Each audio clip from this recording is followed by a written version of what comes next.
We've always been told our entire lives that we're the ones that won World War II. But if the Soviets hadn't stopped Hitler or the Nazis at Stalingrad, I mean, who knows what would happen? Yeah, you could have bombed Japan, but that wouldn't have ended the war. The Nazis would have had kept pushing into Russia, you know. So, but no, I found that out like maybe like 2 years ago, like just doing research. Like it's just absolutely wild. But yeah, and that sets us up for like this, like going back to Russia. NATO has absolutely like been the aggressor towards Russia for however fucking long, right? Like, No, dude, look at the maps. Like, they put their country right next to all of our fucking bases. wait, are you being serious right now? Or No, come on. You're listening to the Art and More podcast with your hosts, Nathan and BR. Nathan is a Canadian illustrator with a couple years of military experience, and BR is a British anarchist that moved to the States. Both are passionate shooters and community builders. Together, they run the Seaburn art page. Enjoy the show. Everyone thinks that like Texas is like #1 gun culture, and it's absolutely not. And I feel like it's because Texas is kind of entitled to their gun beliefs, right? Like everyone's like, oh, we all have guns. Like there'll be a gun behind every blade of grass. Like we're comfortable, we feel safe, right? But that's not the case. It's like most people don't train. Most people will go to the indoor range and knock a few rounds out at 25 yards with a red dot, and Yep. they'll think that's, oh, that was cool, man. But outside of that, they're not really pushing themselves. So yeah, when it comes to states like Arizona and stuff like that, where like these guys go out on public land and like are running like real drills and like actually shooting like, you know, your AR platform at like 700 to like 1,000 yards and like bolt guns out to like, they're actually like, these guys are actually really doing it. And Texas is just comfortable being like, oh yeah, we go to an indoor range. My wife's got a gun. I got a gun. I bought my kid a 10/22 for his birthday. Like, and that's really the extent of it. So, yeah, Texas gun culture is just, I think it's trash for the most part, unfortunately. No, it sucks. Like they're entitled to having a good gun culture, and they've become very complacent because they just think like, oh yeah, Texas, pff, you don't mess with Hmm. Texas. We got everything. It's Right? like Yeah. you guys are actually like pretty weak on Yeah. not necessarily gun culture because I don't know, and you can speak better to that. But like the gun laws and generally the level of aptitude that I've seen has been like not great. Yeah. Yeah. Dude, it's really rare that you find someone who's actually like, gifted in like, will come out to a gun range with you, a range day, and actually be like savvy when it comes to drills and whatnot. Um, it's really even like, because everyone thinks like, oh, like so and so was in the military, like this guy's going to be able to, like, he's going to be a good shooter.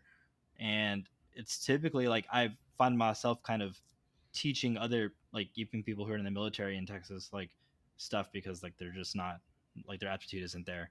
um but I mean, military is all encompassing. Like not everyone's infantry. I understand that, and I'm nobody. Like I've learned really small amount of information and stuff that's applicable, like real world applicable, but doesn't make me like anybody special or anything like that.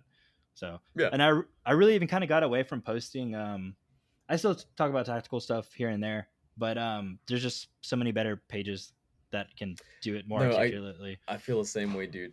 Before we Yeah. get any deeper, I need to introduce my guest, but because I know we're gonna have like just a killer conversation because you're one of my favorite dudes, and I feel bad I haven't been we haven't like caught up in a long old time because we've both been doing Yeah. our own thing. But ladies and gentlemen, I'm talking to Goonicidal Tendencies out of Texas. Yes, sir.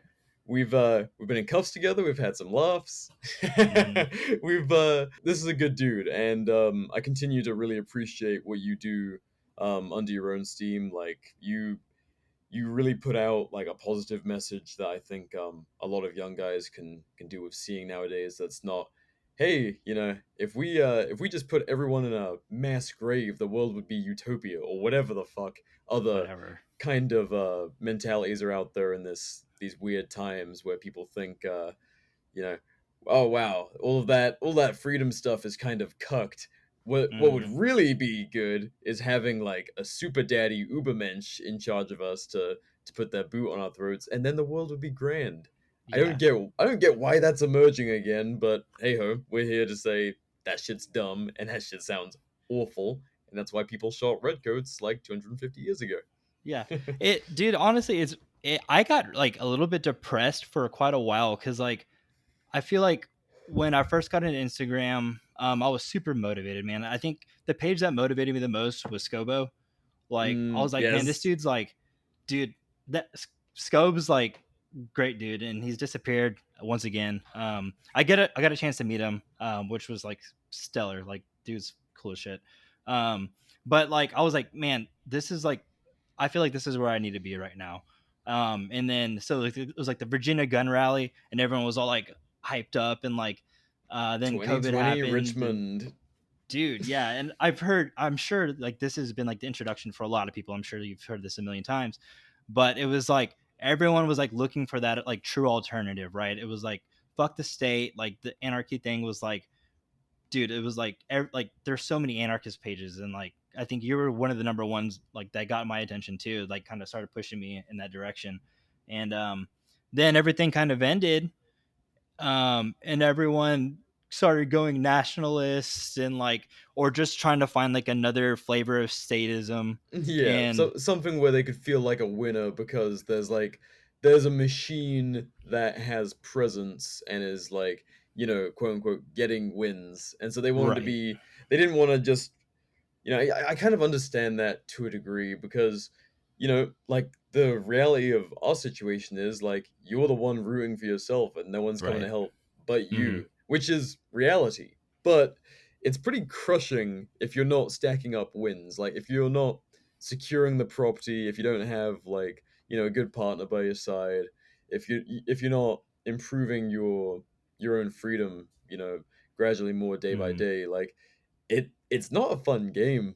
you Right. you're like, one man against the world, or you can feel that way if you don't have a good network and community. And so Yeah, yeah. I get why people kind of clock out of all that because, it's Well, it's not instant gratification. It's a lifetime of toil to earn your own mhm. freedom.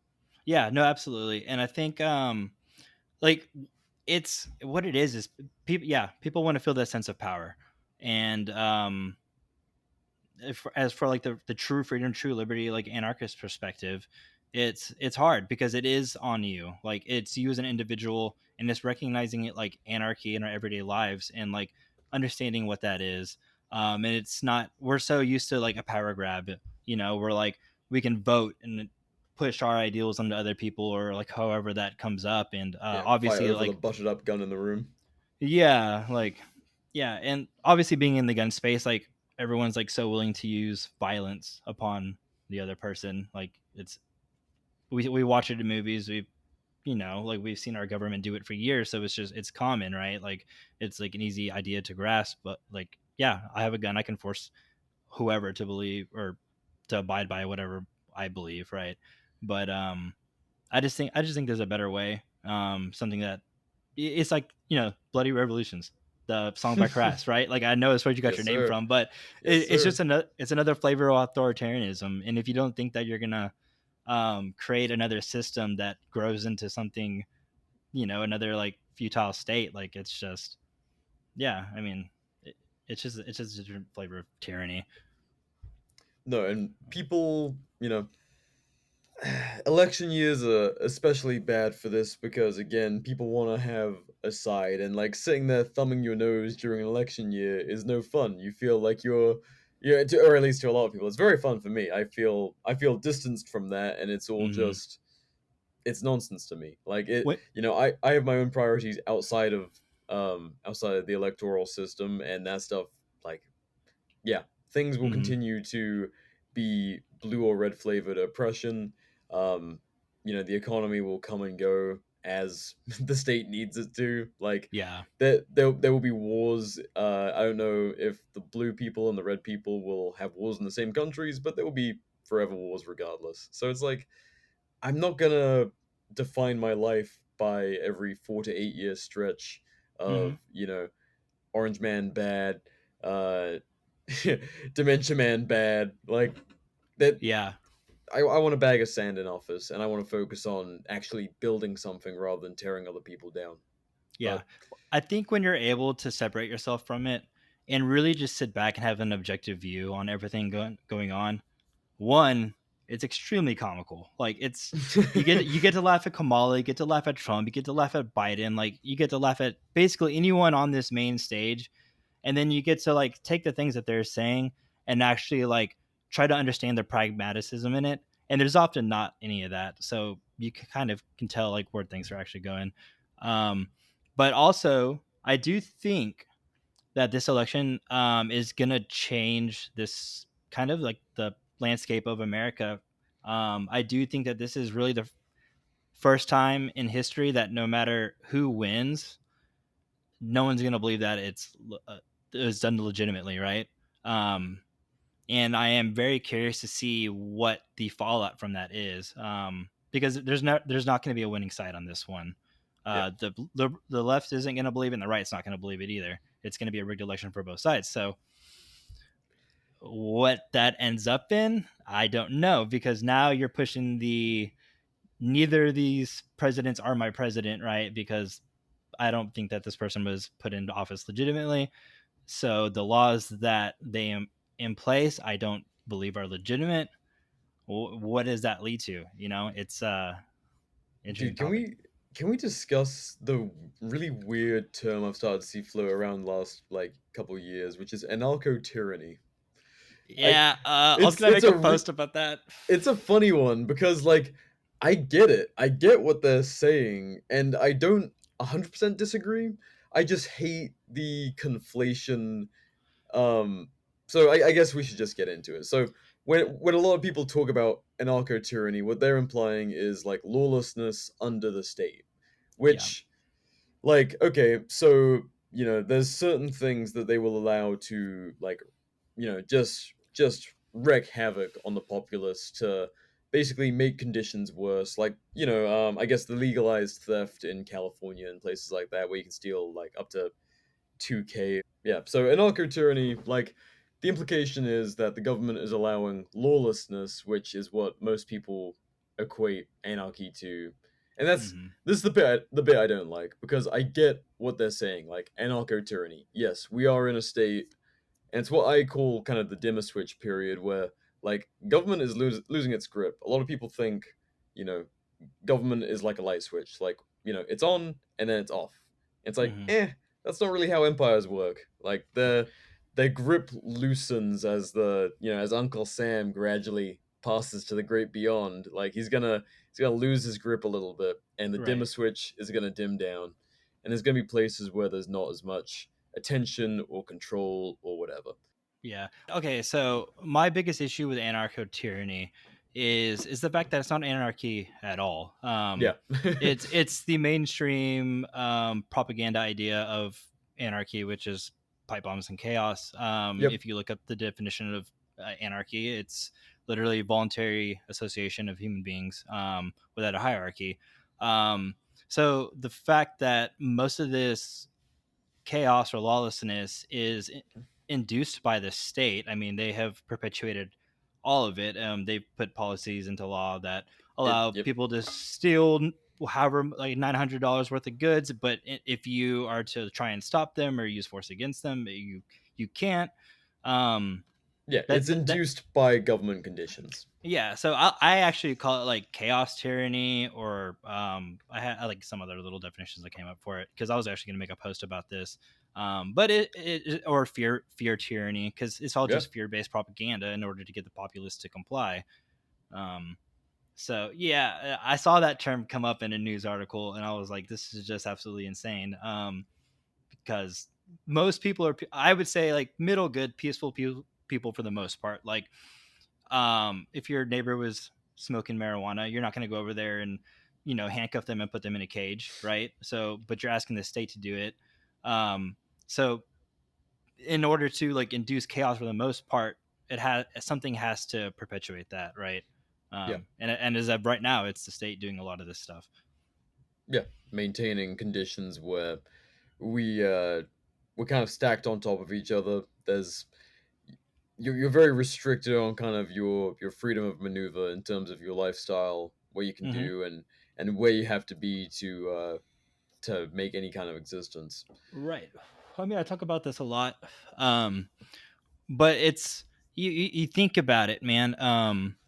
As we're born, right, and we're coming to consciousness as infants and toddlers, the first thing you probably consciously see, it's something on the television, right? Because what do most parents do? They put their kid down in front of the TV and they're watching mainstream TV. So mainstream TV is feeding you like your initial thoughts. Mainstream TV, such as like TV shows or whatever, or even commercials, right? So like, now you're getting this like consumerism mindset because you're going to school and you want all the stuff that the kids want or that's on TV because that's the cool stuff, right? So like your individuality like begins to diminish the like as soon as you gain consciousness. And then you put in a public school where you put your hand over your heart and pledge allegiance to the American flag, right? Written by a And socialist. huh?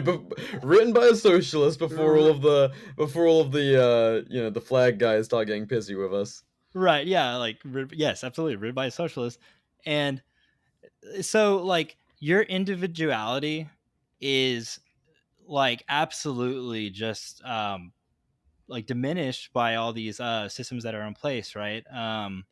So when you say that your means of maneuver around the system is small, 100% absolutely, unless even on like the psychological front, Yeah. because you're taught and told what to believe from like basically day one.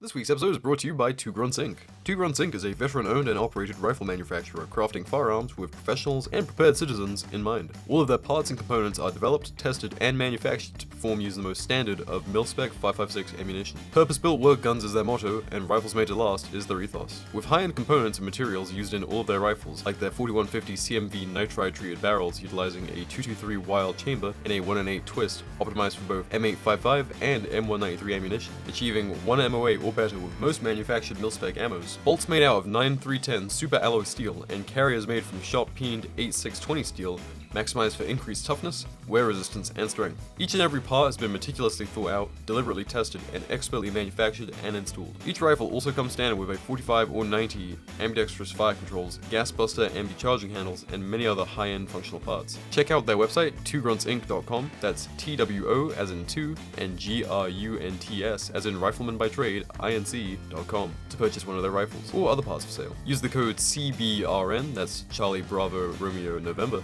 to get $50 off your order. That's CBRN to get $50 off your order. Be sure to also check out their Instagram and YouTube at twogrunts_inc to learn more about them, their rifles, and their other products. Once again, that's code CBRN to receive $50 off your entire purchase at twogruntsinc.com. Thanks guys for listening. Now let's get back to the show. I've got this essay from middle school where I had no idea about what the term anarchy meant, but for whatever reason, we were writing about like society and kind of how people should live. And in my innocence, I basically just wrote about people kind of like doing their own thing, respecting each other, and like not, basically not infringing on other people doing their thing. And and my teacher, I got a bad grade on it because they were like, this would be anarchy. Anarchy is chaos. That was their fucking that was their assessment of like little 11 or 12-year-old BRs just casual thoughts. I was like, what the fuck? We need you to believe what we're telling you to believe, and that's chaos. Hey, that's don't comical. think for yourself, kid. Yeah, no, it's hilarious because even like I remember being a kid and like the news would be on, it'd be like people in suits, like and politicians or like news media, like telling people like what to do and what to vote for. I just remember thinking it's so weird that there's like such a small amount of people in suits are telling other people what to do, and like my idea of like government was always like just like people in suits, like black jacket and black tie, and I always thought that was so weird. That's yeah, it's strange. It's funny. It's funny our assessment of things like that as kids. I don't know if it was the concussions or my upbringing that that brought me to anarchism, but probably a mix of both. Yeah, but probably. No, like one of the earliest things I remember, like back when there was like a whole lot of Guy Fawkes like anonymous protests going on in England. I didn't have a clue what their actual beliefs were, but I Uh-huh. just saw like any form of uprising on TV as a kid, and I was like, I feel that in my heart. Like Yeah. that's the correct thing to do because right Uh-huh. now, like whatever this is doesn't make sense. And I had Right. two things led me to that. Like my primary school, I talked about this with Slade, and this isn't like a knock against Christianity or Christians at all, but Mm. I was in a public school in England they call them Church of England schools, and they're not actually like they're not like a private Christian school, like you know a Christian school in the States. It's Mm-hmm. more just they take I think they get some kind of tax kickback for teaching like hymns and Bible stories during assemblies, but Okay. in England most people are just atheists, like the majority are atheist, Uh-huh. and so your teachers like they don't believe a word they're saying. They just have to read Right. you Bible stories and sing hymns. And I Mm-hmm. remember as like a young kid, I was watching these adults, you know, talk about all this stuff, and I was like, why would adults lie? Like I didn't know Yeah. up until that point, I didn't know that adults could like just like blank lie to kids. And it wasn't, you know, because I was like, oh, their stories are bullshit. It was more just like I knew that they didn't believe a word they were saying, and I was like, that's so weird that they would just like sit up there and waste our time like 20 minutes every day talking Uh-huh. about shit they do not believe at all. And like Yeah. so like So that was it's like early mistrust of authority. uh-huh. Not my fault. Yeah. Yeah. It's Well, the institution failing itself. it's a failure on both sides, right? Like it's a failure of like the state and the educational system, and it's a failure of like who, whoever is like the head of that like Christianity department, like because to me like just mixing like the state and Christianity together is like the oddest thing. Like there's so much in the Bible about like the state being like meaningless to God, and also like this the state is of the world, and we're not supposed to reflect anything of the world. I am a Christian, but it's just weird like that whole thing. Like whenever people mix politics and government and Christianity, I'm just like, did you read this thing? Like, Yeah, yeah. That's part of why I wanted to bring you on because like there's a whole bunch of talk about you know traditional values and religion and finding faith again kind of in the air as we mhm, descend into an ever weirder world. People are kind of rediscovering faith, and I don't think that's a bad thing, mhm, but you know sometimes people they use faith for selfish and quite honestly ungodly means, and right, you start to see that, and it's kind of why I say this quite often. I really appreciate you know friends of mine like yourself who are you know no king but Christ kind of anarchists, and mhm, like that's something that I think is if America is going to survive in any form, it's going to be people who have like they're basically armed hippies. Like that's what like a Christian yeah, anarchist is to me. Is like mhm, they they want peace. They want you know like a loving world where people support each other. They just don't want anyone you know guaranteeing violence every day to make it happen. And obviously, what the government makes happen is not peace.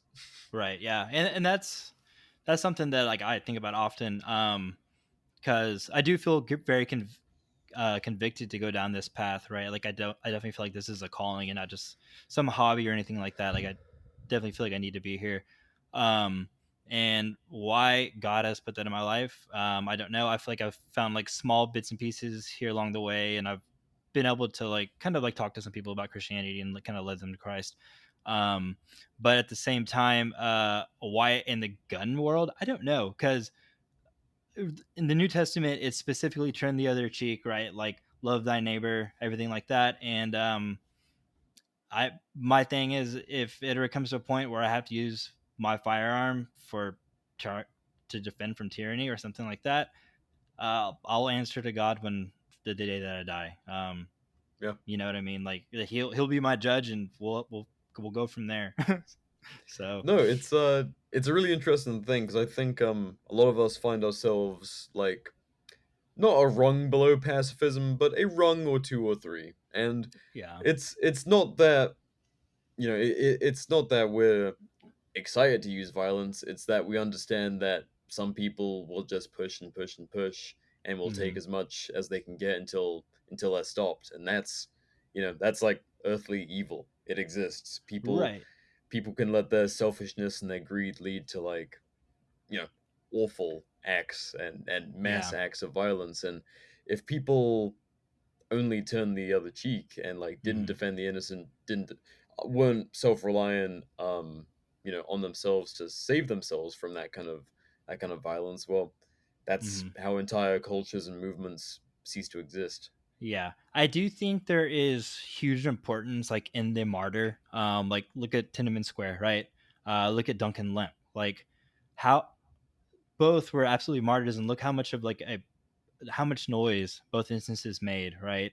Um, I do think that plays a very vital and crucial role in because sympathy has to be gained on some front, and not that I aspire to be a martyr by any means, but yeah, like that the pacifist role when it comes to martyrdom it definitely has huge implications for gaining momentum within a movement. Absolutely. But yeah, but from the anarchist front, it's if you're using violence to push your views, you're not an anarchist because that's not voluntary means by any means. It's in lieu of defense, that's one thing, right? When you're defending yourself because obviously there's an aggressor in that situation, and absolutely that's completely different. But I know my company is called New World Offensive, and there is, I I think the offensive is many different things, um, and it's not violence, uh, in totality. No, no, for one, I do really like the name New World Offensive. Yeah, and obviously for anyone who that doesn't immediately click. It's a play on New World Order, right? Yeah, yeah, yeah, yeah. Dude, I tossed it around for a long time, and I think we're all like super or hypercritical of ourselves. So like trying to find a name, I think I probably sat on like multiple different names for like at least like a year and a half until I was finally like, okay, I think this is it. Um, but yeah, cool. It's that's like thank you for the feedback. I'm glad you I'm glad you like that one. No, no, no. I dig it. I mean, it's a big part of what I think both of us try and do is basically counter propaganda, and, like, pretty Hmm. openly. Like, I'll happily say that I'm a propagandist, and, Hmm. like, you part of that is, I'm open and honest about it because I fully believe in my cause. I have no problem whether you are, like, a full scale anarchist or not. Anyone who can see that a boot shouldn't be on our neck, whatever your other Hmm. beliefs, like, we can get on and we can work from there. And, Yeah. me being straight up and saying, like, hey, what I post is propaganda. Like, I'm trying to change your opinion Right. about your living conditions. Hmm. Um, I think that's a hell of a start compared to, what the New World Order kind of Yeah. forces on us and tells us that we should enjoy being wage slaves, and that we should enjoy being tax cattle, and that Yeah. our greatest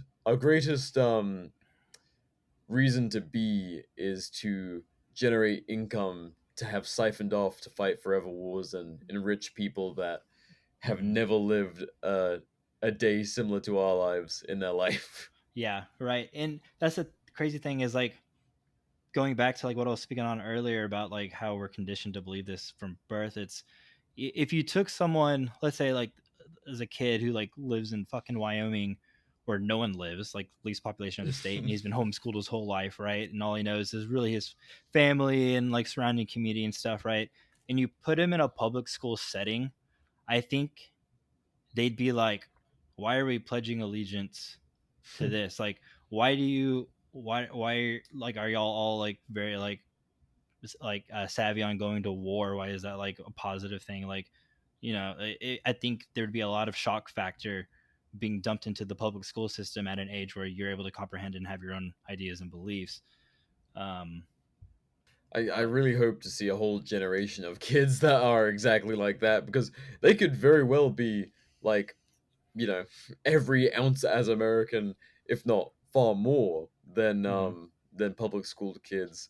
Um, and question all of those things. Like they don't have to say, they don't have to pledge allegiance to a flag a day in their life to be an incredibly, well versed American kid. Yeah. Well, I mean, I think America was absolutely founded on like the main principles of freedom, right? And nothing about a pledge does anything to promote that. If anything, it produces like a blind obedience to the state. When it comes to like true freedom, right? It is being an individual, having your own thoughts and beliefs. And yeah, there's nothing wrong with being an American, like being a countryman, right? And like wanting the best for like people around you. I Uh, think that's something a lot of people like when they hear us say anarchy or see us waving a black flag instead of the stars and stripes. I think a big aversion to, the bad word anarchy is mhm. that people imagine, the black bloc, Yeah. Molotov in hand, like destroying every last bit of culture that is Hmm. American. And it's like that's not possible. Like America, regardless of what state the government's in and what the people look like this country is what it is now. There has Hmm. been like a rebellious spirit, even in, I mean, that was after 2020. It's hard to say in every single person's heart, but Right. like a whole lot of us still have that, and people continue to come to this country, myself included, with that in our heart too. Like Yeah, this absolutely. this is a beacon for that kind of thing, and Yeah. I like American culture is very compatible with outright freedom, like the kind of freedom we talk about without rulers, Hmm. um, without government. Like it'll continue to still be America. There's Yeah. like I know like Ancom Appalachians who are like wildly American. Hmm. The crimes they are committing for fun, incredible. No one's getting Uh-huh. hurt. They're just doing their thing out in these hills, and Uh-huh. they don't give up. Fuck. Yeah. And you know what? Like the and for anyone who's afraid of like the term Ancom, I'm not an Ancom, but like actual anarcho-communists are basically hippies. Like, Yeah. not the kind that are like, I'm gonna encroach on you and kill anyone who claims toothbrushes their property. Like, Hmm. just people that you know they do like a little commune thing. They share things, equal distributed work, whatever. I know guys like that are just super helpful, lovely human beings that just and they're American as they come. Yeah. They're doing the thing that a revolutionary would see what they're doing and go, "Thank fuck, someone's still doing that stuff." Right. Yeah. And so like first thing I want to touch on, so the American flag is just a symbol, right? So like wherever you find your freedom in, again, if that's the American flag, if that's the black flag, if whatever it is that you look at and that's a symbol of freedom for you, like absolutely by all means, like grab that by the horns and like yes, like that's your symbol. Um, but then so touching on the communism aspect, I think there's a lot of like just like leftist culture that gives it a really bad name. I've had like a lot of really good discussions with ANCOMs and stuff like that. I like you. I'm not ANCOM by any means. I'm totally 100% believe in the free market. Um, I think a lot of us are kind of hesitant to say ANCAP because we've seen like the pitfalls of capitalism at this point. But still, like if you're able to like take the broad term of capitalism and exchange it with free market, like that's cool. But yeah, I mean, the way that a lot of people want to live with like this voluntary society thing where like they depend on their neighbors and stuff like that, it is a communist perspective, right? Like that it takes commune with your neighbors in order to have successful gardens or be able to meet or whatever you're trying to do. Um, and that's essentially really what it comes down to, and that's what, from what I've gathered, a lot of what like these ancoms do believe. It's just yeah, Yeah, camaraderie with like one another. it's kind of funny because the labels are really, I think, people's biggest enemy. Like if we somehow had evolved to not have those labels, like we just had no words for those kind of things, no way to name This anarchy without ideologies. adjectives. Yeah, literally anarchy Yeah. without adjectives. I think I think getting along would be infinitely easier. Like the Yeah. second you put a label on what your tribe is, and someone's like, they check their name tag and they're like, "Oh, that's not the one I'm from. Fuck you. Right. You are Yeah. different." Like Yeah. if you moved into a community of like multiple I don't know like properties bordering each other, and you had like a regular milk toast Republican, like a libertarian homesteader, an ANCOM, I don't know, some like trad like theocratic fascist or some shit. If Yeah. they Mhm. all somehow moved into a neighborhood, but none of them like they just didn't have any kind of semblance of what labels were, and they were just Mhm. like, hey, I want to be away from the government. I want to do my own thing. I want to, grow organic food, and I want to be in touch with my neighbors and live the good life. And Mhm. they Yeah. had no way to communicate labels. They'd probably make fine neighbors. Yeah, no, absolutely, man. Because I think everybody at the end of the day really wants to get along, except for the Karens in the neighborhood who call the cops on everybody, because they're bored, right? But I think for the Yeah, most part, people want to live their life uninfringed, right? And that takes a lot of like, um, what's the word? When you it takes a lot of compromise, yeah. um, and I think most people are willing to compromise like heavily when it comes to certain things, and for just to have some semblance of peace. Um, Well, we've also been made to we've been tricked into expecting luxuries in our everyday life, like coming home from work and sitting in front of the TV for like 4 to 6 hours, like gaming or watching something on Netflix or whatever it is, like just brain dumping and staring into nothing for like a solid um a solid component of the day. Like mhm. that is a weird luxury that we've been trained to like think is a 100% a necessity in modern day, and Mhm. like that has kind of robbed people of the ability to think about doing their own thing and be like, oh yeah, this is a I could really be self-sustaining. I really don't have to rely on the state to look out for me. I Mhm. can do my own thing. So when you propose ideas like a self-sustaining community, a like a community of people that divide their skills up and make stuff happen without an outside governmental support network, it's like way beyond most people's anything they've ever thought of. Yeah, I don't think most people think truly. I think, like you said, they sit in front of the TV and let people think for them. And it's kind of a travesty because we are just so intelligent as humans. And I actually had this conversation the other day about like celebrities and how celebrities are like the people that others look up to, and it's honestly it's kind of sad because if every celebrity ceased to exist today, the world would keep on moving. Um, like it's people like us who go to our mundane jobs and do what we need to do and keep the world functioning as it is. And honestly, I mean, most of your neighbors are your true everyday heroes because we're the ones that actually keep this world functioning. Um, so it is always sad to me when like the idolization of most people is someone on a TV screen or something like that. Yeah. Yeah, but just also coming back, like I think we're talking like really small scale. I think something that's interesting that I've kind of put a little bit of thought into, and I'm sure somebody could probably DM me after this and tell me like every reason why I'm wrong. But I do think like if we were to start from ground zero, right, and have to rebuild like an economic system, um, I do think that the whole like worker system, right, where like certain amount of people own the factory, right, and they're the ones that make the decisions and reap the rewards of their labor, right?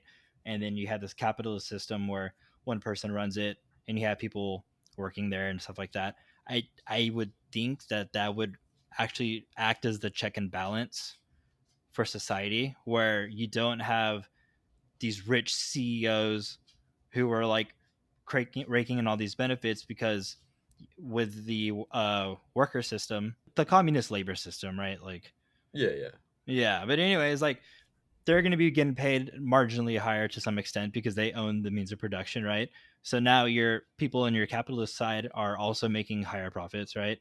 And then I don't know. I do think that there is some sort of check and balance within that type of system where it's not about having totalitarian control, which is where every system goes wrong. Is once there's a governing body over it, they're able to exploit it. But if there was no government, right, and there was nothing to exploit these systems, and people they were organic, I do think there would be a lot of good. A lot of people, the most interesting thing that you hear from like NCOMs, socialists, communists, whatever, is like that, if it was, say, like a free market society or whatever, it would turn into a like there would be monopolies overnight. And it's like, well, if we have monopolies right now, and it's only because they are established by a government, like lobbying, you're able to create laws to make sure that no one can compete with you. In Mm, a stateless society, if someone wants to compete with you, they're they're just yeah, gonna straight up like do something similar or whatever, something that competes with you, and then you have to continue to offer service or good or whatever, yeah. and do it in the best way to retain their business. Well, the Simple other, as that. yeah, absolutely simple as that. But also the other thing is, if there's only a free market system, right? That means that there's some governing body that says you can only have a free market system. So there's no alternative. But if there's an alternative system, which would be like your communist labor system, like you have an alternative, and uh that alternatives produce alternatives. That No, that's a no, smart remark, but I think you're quite right. It's kind of what when I used to talk about this stuff like a hell of a lot more often, refer to it as kind of like, the free market of ideas and lifestyles. Like, just because this one part of the country has, like a more of a free market approach to how communities exist, doesn't mean that, you go one state over, now you're in Oregon. Oh, you're there's communist, communist, factorums and all that kind of thing. There's labor unions and whatever. Like Mhm. it would be 10,000, 100,000 different ways of doing things, Yeah, absolutely. and the ones that were most successful and where people flourished the most is what would gradually win. Yeah. Yeah, absolutely for sure. Like what we live in now is the evolution of thousands and thousands of years of um, collective force. We Right. like I view cities as like little kingdoms. They're very controlled areas of the populace. It's like, a king sets up in one part of you know like England, Germany, whatever, some part of Europe, and everything within their little serfdom, like, oh, you people live on the king's land, so you pay tithes to the king so he can Mhm. protect you from the other warlords out there. It's like, okay, cool. Why am I paying you? Well, you live on my land, so you're like, Mhm. I have to protect you from the other things out there. Right. Yeah, back to serfdom. Yep. Yep. And that's like what we live under. We live under cities that keep a tight, grip on us. Like if you live anywhere near a city, people will always say like, oh, Spokane, not Spokane, Washington, like Seattle controls Washington, or Mhm. Portland controls Oregon, things like Phoenix controls Arizona, things like that. It's like we need to break away from living under this ancient way of doing things where, like, if you live anywhere near a collection of the population, like, you're subject to their rules and their kings. That's no way to Mhm. live. That's Yeah. and it's, I mean, one, completely un-American.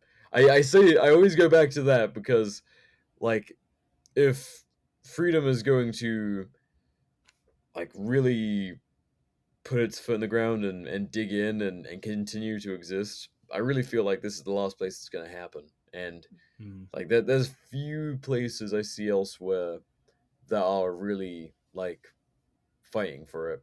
Myanmar, maybe we'll see if the rebels win, we'll see what they do with the country. But Mhm. there's very few pockets where people are like really trying to make a stand for a better future Yeah. of freedom for themselves. Well, man, I've been seeing a lot of this stuff in like the UK lately, and Yeah, let's oh, talk about dude, it. like, bro, I've seen people being arrested over Facebook posts. I was listening Yeah, to someone got Michael 25 Malice. months.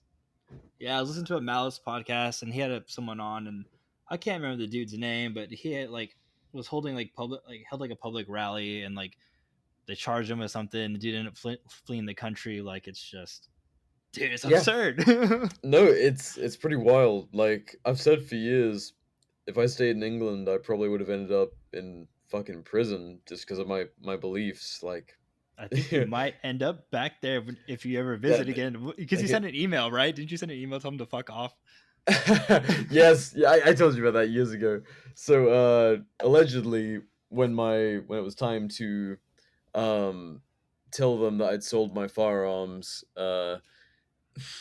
I sold them in a very casual manner, and then they reached out a year after and they're like, "Hey, where are these?" And I'd already been in the States for a year, and I just sent back, "Fuck off." Allegedly. Allegedly, maybe for comedy's purpose. And I haven't been back since. But Yeah. I don't know, they're so disorganized. I don't think it'll ever be a problem in my future. Yeah. Maybe I'm wrong, but The comical thing was what they're like, if you are from the States and you are interfering with our police system, we're gonna fucking we'll extradite you. we'll extradite you. Get fucked, like, please. Yeah, so Nathan just posted on the page a target of like a British police officer, and Isaac from T-Rex Arms commented with a very good point. And he goes, sadly, the squamless, hapless, friendless PC will not be coming to your door to extradite you. It will probably be the FBI, and 100% agree. Like, Right, it would. It's always funny when we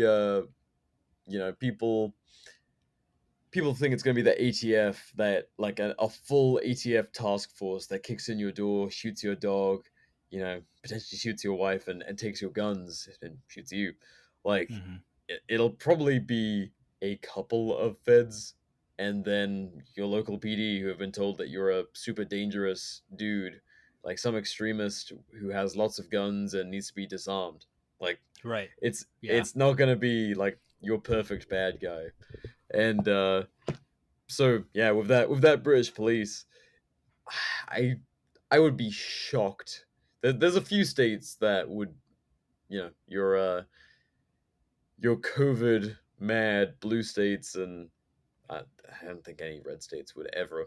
They would never. A red state would never recover from allowing Brits to extradite people for fucking social No. media posts. But I'd be pretty shocked if a blue state allowed it too. I mean, that's if they. During What's that? COVID, didn't they push for like a lot of like UN control type stuff? Was that I mean, true, or was that just like no, conspiracy? there was some precedent for that shit. Like a whole lot of World Health Organization stuff, as well as I mean, the what's this dipshit running for VP with Kamala right now? His state, they had basically snitch lines like during COVID, like people who were violating the various the rules, when the super deadly coup was going Dude, on. bro, you're talking about like fucking Soviet communism, like Yeah, Maoism, like that happened like in fucking America, man. And yeah, it happened in multiple places. Like, like, hey, dude, call up and snitch on your neighbors if they're being unsafe. And they trained Americans to do that to each other, yeah, and people did it. and it's all for a sense of like moral superiority, man. Like, it's absolutely insane. Like, they pulled out all the big guns for COVID, and people forget, like, you were staring down the barrel, like 100%.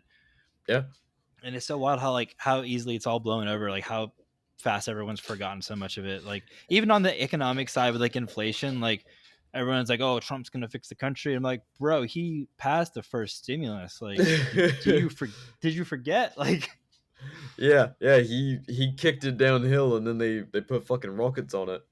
Like, Oh. Yeah, there's no recovery. I'm in $40 trillion of credit card debt. Yeah. Well, dude. So I sold my house right before it was like the end of 2020. So like right before like inflation hit hard. So like the amount of money that I had in my bank account, like fuckingly Fuckingly, the fuckingly basically happened. fuckingly depreciated about 30%. Like it's insane, dude. Like I went and now I'm looking at houses right now, and houses like that were like 3 years ago, like 200,000, if that, or like 350 right now. And I'm like, well, okay. Hey, great, love that. Yeah. Thanks, Obama. Thanks, Dang. Trump. Thanks, Biden. Bush, everybody. Yes, the whole Yeah. fucking lot of you. My apologies, guys. I have to fact check myself. We are only in $35 trillion of national debt. Yeah, that's totally payable. That's totally payable. My great grandchildren will still be paying that shit off. Yeah. If Yeah. well, I seriously doubt the government will exist by then. Not I'm in, just not in its current form. I'm curious how much of it's interest. Like how much of it's interest back to the Federal Reserve. Like It's such a does it break it down? Medicare, Medicaid. Oh my god. they're not going to tell you interest because then people would get too smart. I mean, this is the USDebtClock.org. They kind of have If they have interest on there, I'd be shocked. Yep. Interest way. on debt net. So 918 billion. There's no way. There's no way that's all that there is. Unless no, I'm reading that right. Maybe I'm I a think. conspiracy theorist, son. Still a lot. fucking lot of money, dude. Wait, how much? Wait, 900 billion? 918 billion. So it's almost $1 trillion. And our largest budget items, 1,799 billion for Medicare, Medicaid. Social Security, 1,463 billion and change. Social Security, and 916 billion, a paltry 916 billion on defense and war. Yeah, Defense is comical. It's just war. That's the war machine. I appreciate the fact that you're pulling out the facts here. I do my best, man. We make so much shit up. Like, so much of what we talk about on this show comes to us in a dream. I occasionally have to throw a fact in. Yeah. Well, dude, like I feel like that's taken like so much, like that's gained so much traction as like just like discerning lies like within the community. Like so one thing here was the UK .gov page got supposedly banned on X. Oh, right? yeah. Like, which was horseshit, but people are absolutely like reposting that as if it's Like, truth. oh my god, they banned them. X Yeah. is so based. They shut down UK Gov for spreading disinformation. Right. No, man, unfortunately, You're like, the one. yeah. And I actively spread misinformation. dude, it angers me because like all these people are like so they'll all tell you like I just want the truth, or like I want to tell people the truth, like I'm so sick of the mainstream media telling us lies. I'm like, brother, you're the one doing it. Like you're doing the same thing. Yeah. Like, where reality and truth is kind of a fuck at this point. Like, it's in the ether. What is objective truth is so hard to grasp anymore. And you know, maybe that's not really a new thing. Maybe we're just more aware of it, because previously, you know, like, I don't want to go down a rabbit hole here, but you know, plane crashes into a tower, another plane crashes into another tower, and we're told, you know, hey, we're going to go to Iraq. We're like, yeah, let's go get those fuckers, because we were told those are the guys that did that to us. Yeah. And that was just truth for like a long time. Whatever came across the news was just like, yep, that's reality. What wasn't the truth was that Dick Cheney had ties to Halliburton. That wasn't truthful at all. And they were the only oil company allowed to bid on the contract. Yeah. Yeah, They like, left that one out. isn't that fucking insane? Just how bold these people are Yeah. with the awful stuff they do. Like entire like multi-decade long wars for Mm-hmm. profit. For And then profit.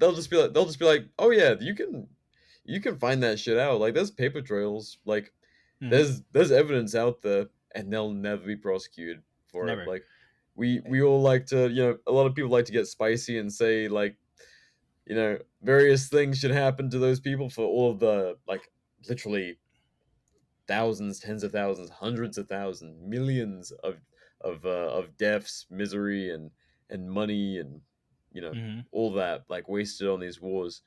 They'll probably die in their sleep of old age. Yeah, no, It sucks. absolutely. I mean, they're immune from the justice system. And I do think it's interesting that Trump was charged because it's really the first time in history. I mean, maybe not history, but at least in our lifetime, that someone on a government like scale has been charged. I hope it continues. I mean, I think it's bullshit, the whole thing. Like, I'm not a Trumper by any means, but I think it's bullshit. But I do think, I hope to some extent it continues. Because they've just been able to run rampant. I mean, government conglomerates with CEOs and giant corporations, like this whole thing is just completely out of hand.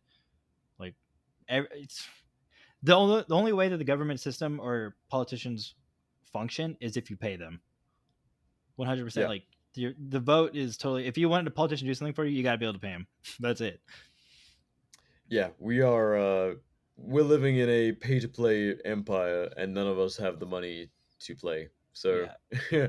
we're just part of the game, and Yeah. that's why like so many people they'll go on and on about voting harder and all that. And it's like it's not your game, buddy. Like Yeah. No. I appreciate that you want to participate and feel like you have a voice, but like you can, feel free, vote. Like if it makes you feel better, go out there, line up and put some paper in a box. But I Hmm. promise you, like you'd be much better off just focusing on what you can do to build a life raft in whatever this Right. for this ongoing weird time that has Yeah. lasted our whole lives is. I've been really been focusing on that. Like, that's probably been my main message, like within like the last year and a half, is just decentralization. If you really want to make change, you have to decentralize from the state. Even on like the front of like the whole violence aspect, it's like, yeah, you can kill a lot of these people, um, but someone's going to be there to take their place. Yeah. And so I mean, it's the Hydra, right? You cut off a head, another one grows back. But to really starve it, you decentralize, and they lose funding, they lose participation in the system, and when people are able to support themselves, I mean, that's really the true path forward. Like, if you want, like, so public school systems get paid according to every kid that's there. That's why they push attendance so hard, right? If everyone decentralizes from the public school system and puts their kids in public or private school or homeschools, that's a massive pay cut. These schools can no longer go on. So if you don't like what your state is teaching your kids, then decentralize. Yeah, it's insane to me that people people are gonna take this the wrong way, but fuck it, we will. It's insane to me that people like they get so hung up on what kind of brainwashing the kids go through at school instead of just like taking charge and teaching their kids, whether through a tutor or homeschooling. Like you should really consider if what your child is, seeing and hearing on the daily is so important to you, you should look into homeschooling. And like, Hmm. you can make I'll get the DMs. I'll get the DMs saying like, it's not possible for X, Y, or Z for me. That's fine. Hmm. That's fine. Look Yeah, into it. Like, but does at that point, school just be more intentional with like your time at home with your children. Then you know what I mean. well and your lifestyle? Like, I mean, so many people are so stuck into thinking that kind of thing is impossible when like school doesn't have to be, like 6 8 hours. Like Hmm.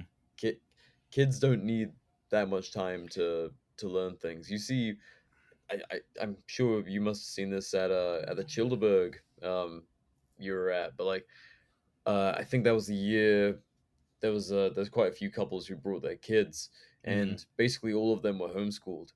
And there was I've talked about her before.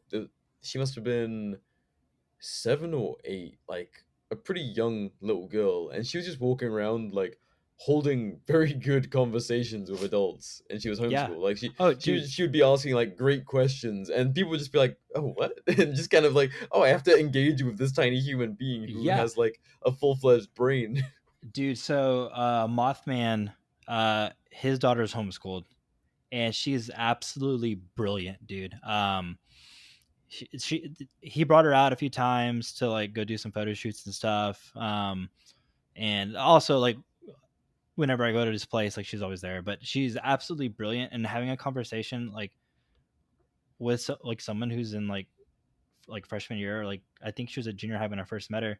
We're not junior high, obviously she's homeschooled, but absolutely brilliant, man. I've never had like such a logical conversation with such a small person. Like that's more like thought out and productive than most of your average people you'll like see on the street. Like, yeah, it was incredible, dude. Like I give that dude so much credit for the way that he's brought up his daughter. It's absolutely like just it's amazing.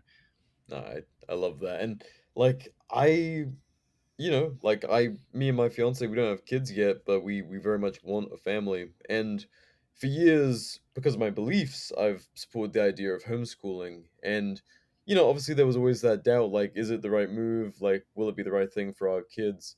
And then going to these events and meeting people like us who are a little bit, you know, down the road in life and have families already, and like meeting their kids, and you're like, oh yeah, this is absolutely the right move. Like some of Hmm. these kids will do, I don't know, like 3, 4, 6 at most hours of schoolwork, at home a day, like individual reading and kind of, arithmetic, history, traveling, like and then the rest of the day they're at home being kids. Hmm. Yeah, And and I they're think actually developing aptitudes and talents, right? And that's it's something stuff that they're interested in. yeah, most kids don't get to do that. I went to a public school system my entire life and learned arithmetic and all this stuff, right? And I'm a blue collar worker, like Yeah. I'm a blue collar, but nothing that I learned taught me to work with my hands. That was all. I was a car guy, so I learned to tinker with stuff and use tools because of that. But that was my own. That was on my own time. Yeah, That was yeah, something that I was that's interested not a in. class. Yeah, no. So, and it's such a disservice to your child because, so my ex-wife was a teacher, and she uh she was she was telling me basically it's like so for Texas, what they invested most of their time into was math and science, because at the time the demand in the Houston area or the Texas area is your industrial stuff. So they wanted engineers. So math and science is your main focus. But if you're a kid who that's not your thing, you're screwed. You know, like Yeah. you basically have been conditioned to be an engineer, but you have no desire to be an engineer. So like, oh, get fucked, kid. Like, good luck out there. Yeah. Like I'm not good at this at all. That sucks because we really need engineers. Go paint murals or something and be broke forever, I guess. Fuck you. Yeah, go learn literature, but now AI is writing everything on the internet and for TV. So, Rip. Big yeah. rip. No, like I ended up like being a creative and somehow, thank God, managed to find a way that was like a way that you could make a living, in marketing, like commercial art and stuff. And like that is not something I was ever taught in school. I had an art class where my art teacher said I wasn't creative in public, and again, same thing, like full public school my entire life. I was like, "Are you fucking serious, bitch?" Oh, dude, my Like, teachers hated me, bro. Like I would. It's comical now because like now like I love history. Like I'll learn all about history, but I slept through every single history class I ever had, and I was good enough to like I would like skim the chapter before a test, and I'd make a C, and I basically did that in every class. But now I love history; it's absolutely like incredibly interesting. doing it on It, your own time and researching what you were interested in. yeah, yeah, for sure. Instead of, I mean, you learn the basics, right? But there's so much more in depth stuff that just gets completely passed over. Oh man, well, and you're also like, it's literally you're literally experiencing the victor writing the history books. Like, Yes. it's not necessarily the history books themselves, it's what the kids are taught is reality in school. And that shapes like the entire identity of an empire if no Yeah. one questions it. Oh, well, dude, like, okay, there's so much hate for Russia right now. Which that's a whole fucking rabbit hole, and I don't know, we don't have time to go through it, but Well, I uh, mean, just very quickly, like the Russian government is not the Russian people, just like Americans are not the American government, right, and absolutely. etc. But I mean, okay, so World War II, we've always been told our entire lives that we're the ones that won World War II. But if the Soviets hadn't stopped Hitler or the Nazis at Stalingrad, I mean, who knows what would happen? Yeah, you could have bombed Japan, but that wouldn't have ended the war. The Nazis would have had kept pushing into Russia, you know. So, but no, I found that out like maybe like 2 years ago, like just doing research. Like, it's just absolutely wild. But yeah, and that sets us up for like this, like going back to Russia. NATO has absolutely like been the aggressor towards Russia for however fucking long, right? Like, No, dude, look at the maps. Like they put their country right next to all of our fucking bases. wait, are you being serious right now? Or No, come on. Yeah, but no, yeah, but yeah, absolutely, dude. Like, that's the thing. It's like you keep pushing this fucking envelope, man, and it's like people like not that like I'm for like this aggression or anything, right? But like people sit back and like really fucking wonder why. And I don't know. I was speaking on this in like a Instagram comment, and someone called me like some pro Putin like fucking bootlegger, and I'm like, dude, I'm absolutely not that. I'm just like looking at this whole thing objectively, like taking all the information in and like trying to come up with like an actual like, well, like what is actually going on, you know? And yeah, I'm not pro Putin, and I'm not fucking pro NATO either, because this whole thing is just, I don't know, man. If you were to put Russian troops on the border of Mexico, I think people would act quite fucking the same. Yeah, it would be What, we'd be a little sketched out and be acting a little bit crazy. dude? If there was Russian troops on the border of Mexico, we would fucking steamroll Mexico. Mexico would cease to exist. Like, we'd flatten the shit out of that place. Like, Oh, we'd turn it into fucking Iraq. yeah, yeah, And man. I feel bad for Mexico being so fucking close to us, because Lord knows if wars in Asia and Europe ever dried up, whoo, we're going hot in South America. We've been fucking with them for years, Yeah, like decades upon decades. Make no mistake, people. We have systematically been at war with South America for a long time, and just you don't hear shit about any of that either no. in class or anything. Well, And and that's the other. it's perfectly declassified, a whole bunch of it. Yeah, well, that's the other thing, dude. Is like all this border crisis shit. Like, South America is allowing it because they're fucking like, okay, we're sick of your shit. Like, like we held back mass immigration for a long time, right? And now it's like all these like, I don't even want to call them corporations, but like whoever it is that's incentivizing people to come to the States, right? Like, I haven't looked too deep into it, but the basically like the Mexican president was like, nah, we're done like playing your games. Like, you continuously fucked us over like all throughout these years. It's like, we're not playing your fucking game anymore. Here, take all these. and Yeah. yeah. So it's just wild, man. It's wild how so much of this stuff is like just perpetuated by like this like American system. Like, dude, ever since like the conception of the CIA, like after World War II, like it's just everything has really gone downhill. It was really ever since we realized just how profitable war could be. Like, Mm-hmm.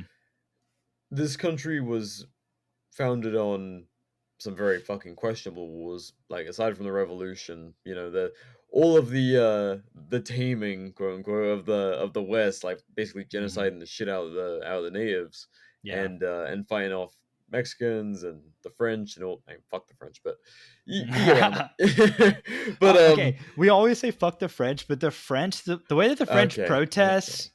I'll give them that. They protest No. like some fucking hard asses, but Other than that, but yes, other than that, fuck the French I because mean, their leadership still have their head, so I'm unimpressed. But I do, I like the that's fair. attitude, but like But the guillotines they yeah, build these days are probably blunt and just for show. Like I yeah, haven't and seen any use yet. I Let's listened get to serious, guys. your podcast with no more adjectives and the lawn thing. I'll never forget the French. Never forget the No, French anymore. yeah, no. For anyone who doesn't know, lawns are a French aristocracy invention. Get rid of them. Your grass is a waste of space. Yeah, Grow edible things on them, or put basically, cows or whatever. as like roughly quoted, it's I don't need to grow my own food. I have money. I have a lawn. Like fuck you.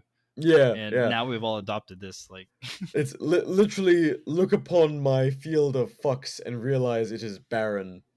Like I can grow grass on my land. Fuck you. That's how rich I am, yeah, which is French. French. But okay, you were going down the rabbit hole of the standing standing uh, on questionable my wars and yes. We're setting the world right today.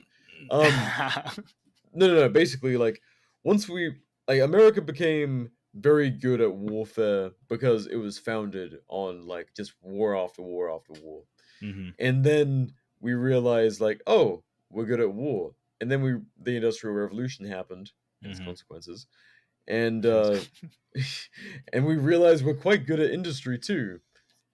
And then the fucking American war machine was born, like World War One, basically. hmm Realized we could sell buttons and bombs and all the fucking rest of it and make some damn good money on it. Yeah, and And we never stopped. no, and we've basically funded both sides of the war since I mean we created the Taliban, right? Like, and there's so many instances of history of us like funding what are now aggressors, right? Um, it's just it's all for profit.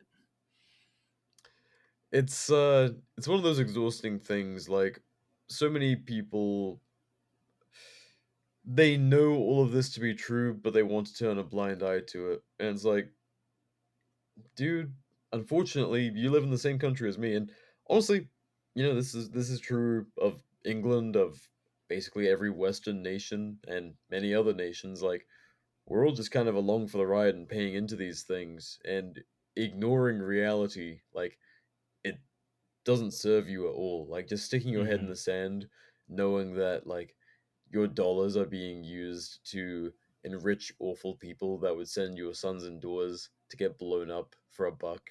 Like Yeah, that's that's my thing with anyone who it's blunt, but like how can you not come to a similar conclusion to us? Like again, you don't have to be an anarchist. I'm you know, I've hmm I think if you really think about this stuff, you'll likely naturally end up there or something similar. But regardless, like not taking account of just how we're being used in the situation we live in and not realizing like you need to do everything in your power to basically take away from that and hmm disable it in some way as a human being that respects yourself and respects others. Like I mean right back to the no king but Christ thing. I think that's why I think anarchist Christians are as Christian as you can get, like hmm really taking account of the brutal violent reality of the world that we live in and being like that's pretty ungodly. Like Jesus yeah, would not Jesus would not dig the situation modern Americans have found, especially modern American Christians have found themselves in, where they turn a blind eye to war and yeah, atrocity and go like, well, as long as I confess on Sunday and like feel good in my heart that this war is against the bad guys and act ignorantly, then I'm fine. yeah. So I have a comical story. So totally, yeah. Everything you're saying is Jesus would not be at the ballot box.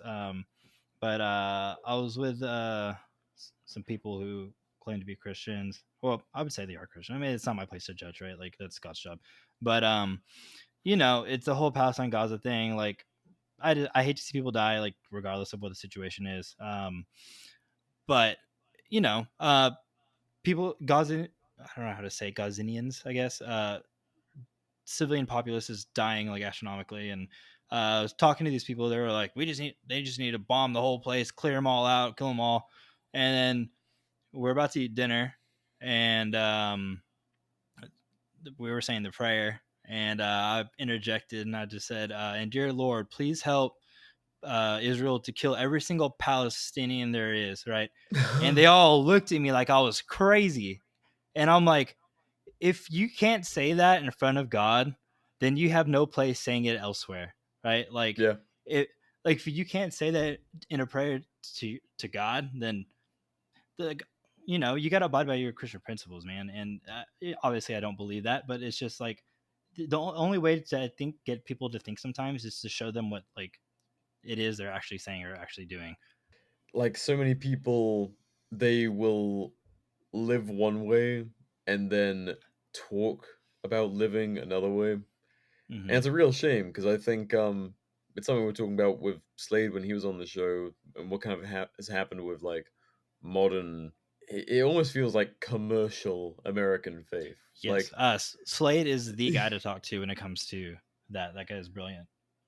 man, we went deep, but it was good. Like, honestly, it's a lot of things that previously I would have been afraid to say, but it just I knew it would be like controversial, and not being Christian myself, I knew there would be a whole lot of resistance to these things being pointed out. But when you hear Mm-hmm. it from another Christian, like basically saying, like people they they they go to church, but they're not, their mind isn't there. Like they're really not living in that lifestyle that is being like they just go to a building and hear about a lovely way of being to other people and then do Yeah. not live it at all. And Right. they feel Well, very good about themselves and forgive themselves for all of their natural aggressive transgressions against people that they should be, sharing their love with.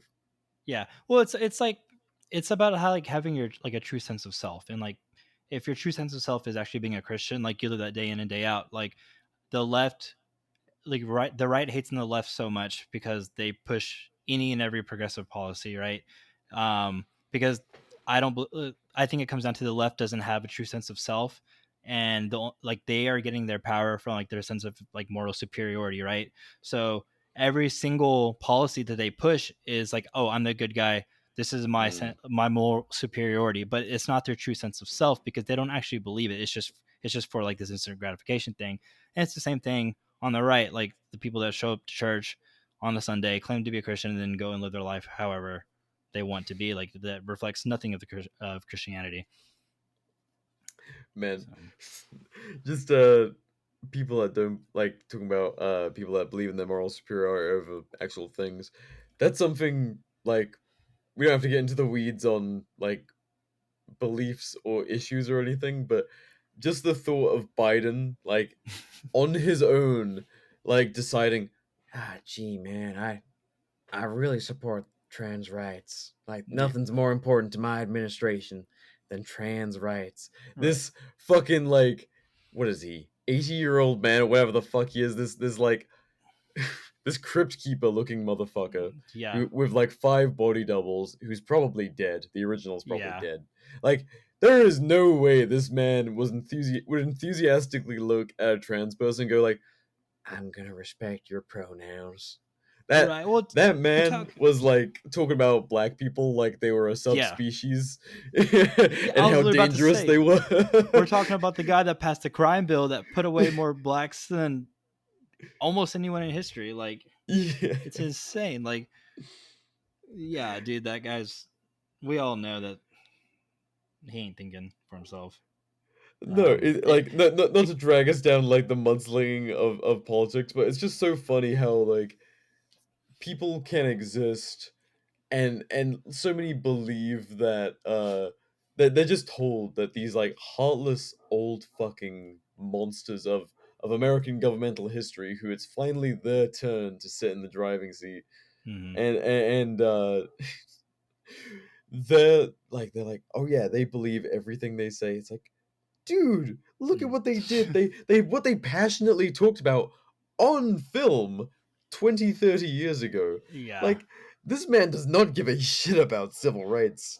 Right. Yeah, can we talk about the fact that the Democratic Party was absolutely cooed? Like that was a coup. Oh yeah! No, we Like, can't. That didn't happen. Shut up. dude, bro, like somebody. So Biden maintained that he was going to be in the race. He was not dropping out. So someone sat him down and said, "Look, you know who we are. We're conglomerates with the Hillarys, or with yeah I'm with the you corporations. You're stepping down, motherfucker. yeah, that was a coup. That like this country, like that party was cooed. Like America has been cooed in our existence, and I don't see anyone really talking about this. Yeah, I mean, the Democrats, like, not like big, TM Democrats, but like the your average Democrat, they got completely fucked out of voting for who their candidate was this cycle. Like, it was Yeah. just decided for them that it would be Kamala. Yeah, Like, there was no deciding because I'm pretty sure they like opted for Biden or some shit. I have no idea if there even was like any kind of candidate selection. like primary or anything like that. Yeah, like yeah. it seemed like they think there completely is. skipped it and no one talked about it. Yeah, well, they did that with Trump too.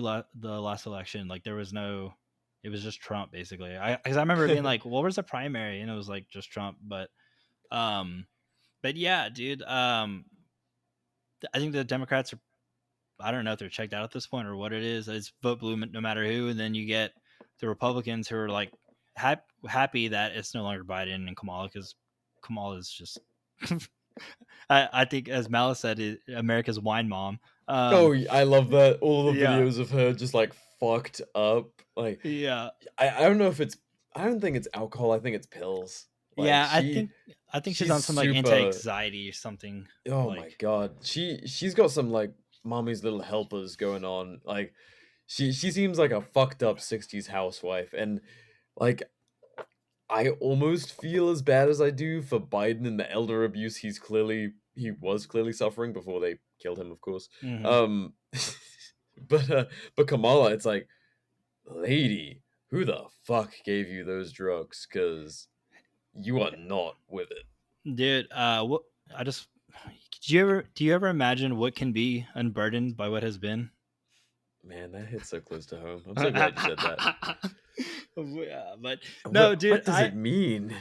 but I am actually like concerned that, so I don't know what the like okay, like with the bump stock ban, right? Like after the bump stock ban, like Trump skipping Congress, going immediately to the attorney general, like the implications that had, right? Like that we definitely saw that like after that era. The implications of cooing a party and installing whoever you want to run, that's not good. Like this starts something, and what that looks like down the road, we don't know yet. I think this is just how elections are going to be forever now. Like, Yeah. America has really dropped the window dressing. At least, like American government has dropped the window dressing. If you watch, even like Bush and what's his name, Man Bed Pig, fucking whatever his name is. I always forget his fucking name. Maybe, Jim or Kerry, Fuck. Dangling Chads, something Kerry, right? No, it's the eco dude. What's I'm just gonna type in Man Bed Pig politician. Al Gore. Al Gore, Holy yes, fuck, yes. incredible. What a way to find that out. Thank you, South Park. Fucking hell. So, you go back like a few years. It doesn't even have to be that far. Like fucking Obama and McCain. You watch the debates and stuff, and they're so cordial and like friendly and bullshitty about being like, super chill and stuff. And there was this window dressing, like, oh, the parents are in the room. Like, this is very civil. Both of these guys would make great candidates. It's really just about what your principles are, and picking the best choice for America. Right. And now you watch like a modern debate, they're just fucking leering at each other and chatting like mad shit. It's fucking entertainment. Like it's yeah. I it's such an overused comparison, but like we're really living through the emergence of a like idiocracy. Like Yeah, oh yeah, they're just giving us the trash TV, but we're choosing the guy who's in charge of America's nuclear arsenal. yeah, dude. We're Well, we're in the allegedly in we're in charge. the this is the death throes of America, like at least the American government. Like, Yeah. yeah, this I don't know how much longer this can go on. And people always ask, well, how much longer do you think like this whole thing's gonna last? I'm like, dude, I can't tell you. Like, It's probably gonna last. It's gonna be like the fucking Simpsons. It's gonna be on season like 52, and we're gonna be like, just fucking end it, dude. Like, just end it already. or like some other awful show where you're just like, dude, like this did not need to be 15, 16 seasons. This is ridiculous. Yeah. And like that's not to say this. I fucking love this country. I think America has like it's gonna have some rough times. It's gonna get weird.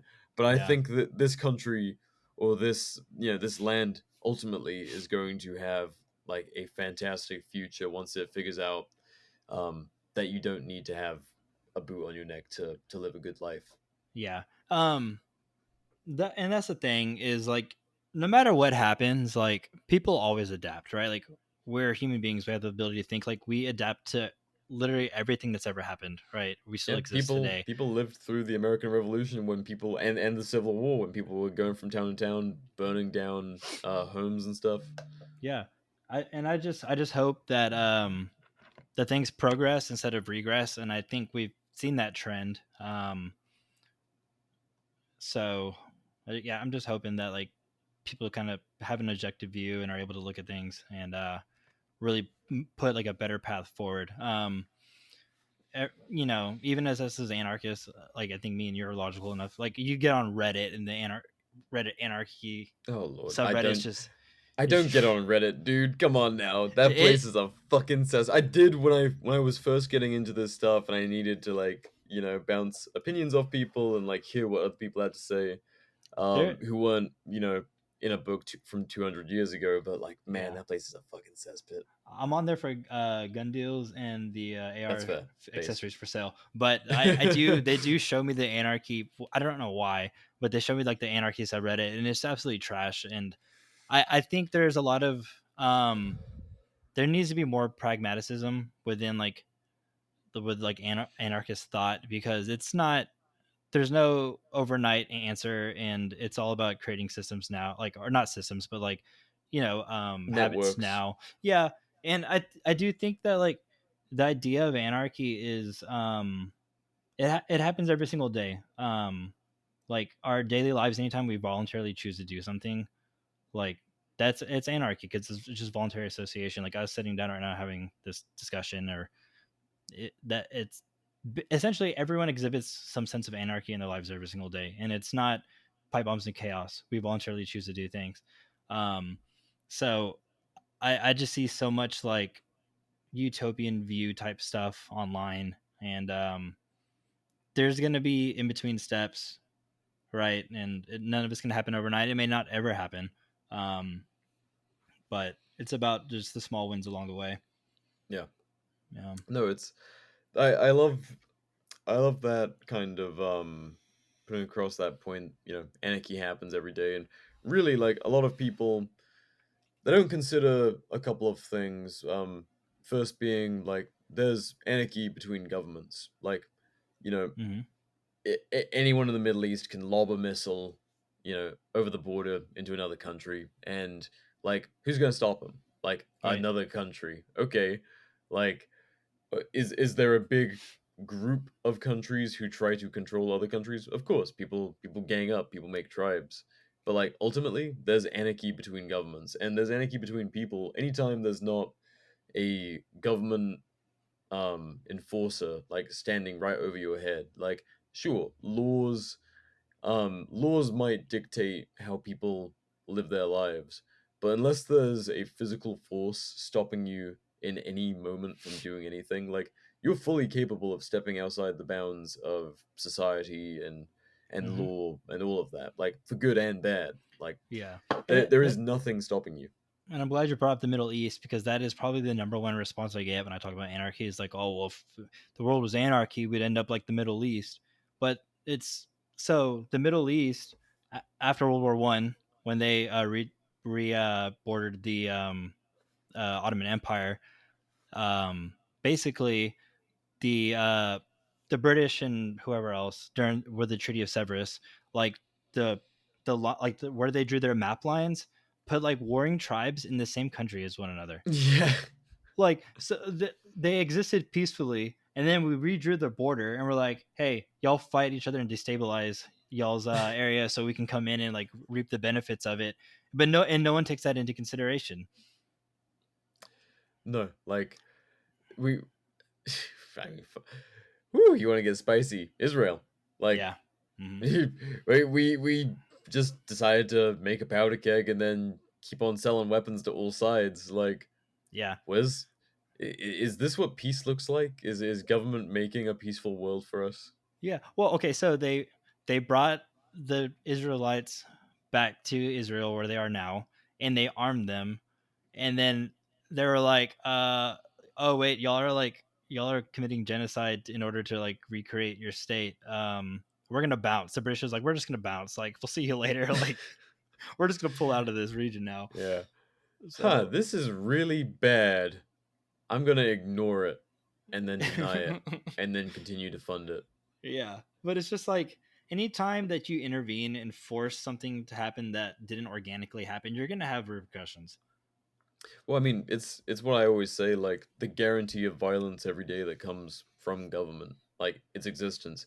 Every single day, people are, you know, detained, arrested, beaten, shot, and killed, or jailed, for days, months, or years of their lives, Hmm. and like that's a guarantee.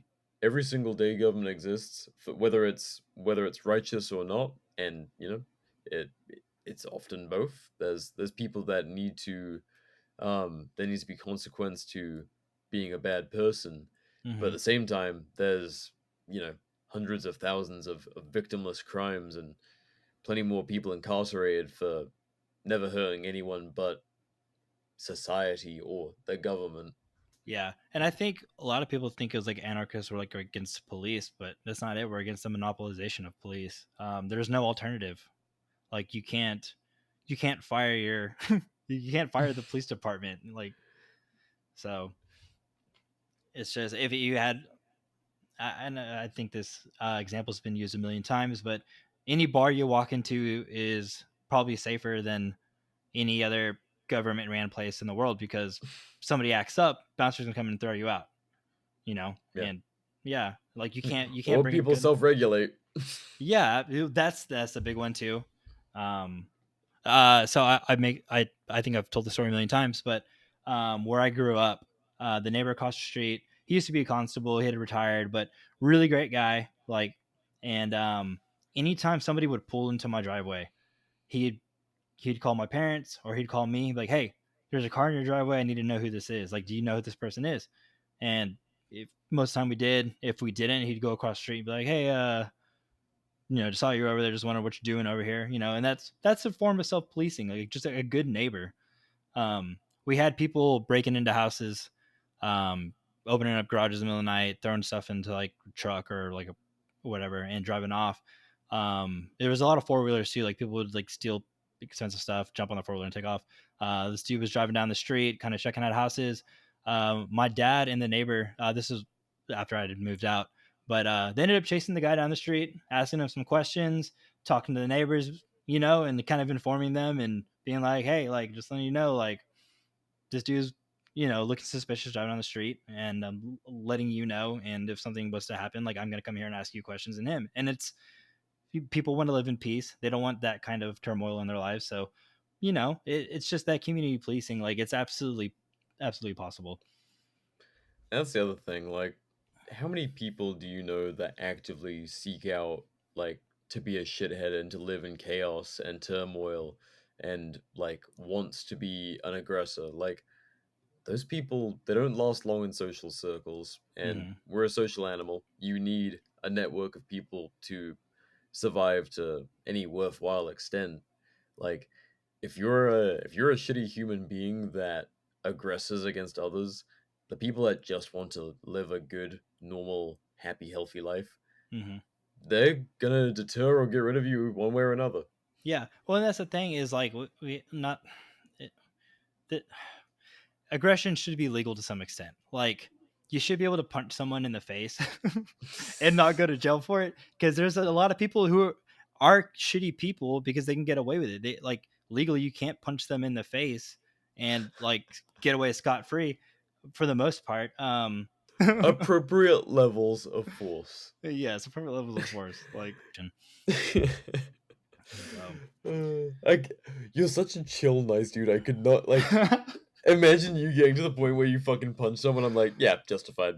dude. Yeah, I mean, yeah, man, I am chill. Like, I'm trying to live my life and just have a good time. You know what I mean? Like, there's Yeah, enough yeah. bullshit in the world that like we don't need They aggression need to or add to it. whatever. Yeah, man, like we're all just trying to come together and have a good time and live our lives peacefully. And No, yeah, I feel that heavily. Obviously, you know, we're very similar in that respect. Just like, dude, just leave me the fuck alone. Like, yeah, man, like I will train like hell. That, you know, if you don't just leave me alone, like it can be dealt with. But like, really, man, yeah, why like are we doing this? let's just not. Like, I want to like go to my job, make my money, come home, and do the things that I enjoy. Like, then that's it. And that's why like right now, like I'm trying to buy some acreage because I can't do the neighborhood thing. Because everyone is just always trying to get at you for something. It's wild, man. Like you put that many people that close together, and it gets a little wild. Yeah, especially, I mean, like, if you can't choose who you surround yourself with, like, you kind of forced to just tolerate what the fuck ever. And Yeah, especially when you have like HOAs and stuff like that. Like people uh, leverage the HOA against lawn you, and Nazis. yeah, it's awful, man. Yeah. Do you are you on some acreage right now, or like? No, not yet. We're beginning to scout. We've got like a nice quiet little place, but Okay, cool. still not as rural as I would like. But Yeah, dude. I'm super proud of Nick the Lefty. yeah. Oh, Like, dude. man, Man, have you ever met him in person? no, I have not. Damn! All right, we gotta get you. We gotta get you out in Appalachia sometime because I've Yeah, hung out with you and fucking love hanging out with you. And then Nick, I'm like, man, these guys would vibe very well, and you guys talk, so yeah, obviously, yeah, but yeah. We talk. There's been a you lot of cut from the same cloth. yeah, dude. There's been a lot of people on Instagram who've kind of come and gone, but Nick's always been around, and he always maintains his position and stands firm in what he believes. And anyone who's able and willing to do that, I absolutely like I just adore, man. Like, Yeah, because I yeah. just think it's the coolest thing. See, I wish you guys were my fucking neighbors. Yeah, I know, right? It is hard, man.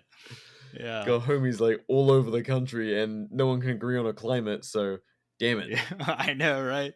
I know that, and like family ties and stuff like that. Like, Yeah, yeah. sometimes I wish I was born from. No, this isn't true. I don't actually wish this, but like, yeah, if I didn't have a great family, like I'd be so willing to just move across the country. Like, And that's the thing.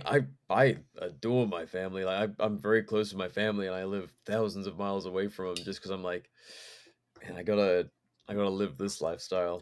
yeah, no, dude, props to you though, man. Like, that's hard. It's a hard decision to make, moving away from everything you've ever known, and you were in the search of freedom, and you found it, and you continue to progress and push forward in that area harder than a lot of people do.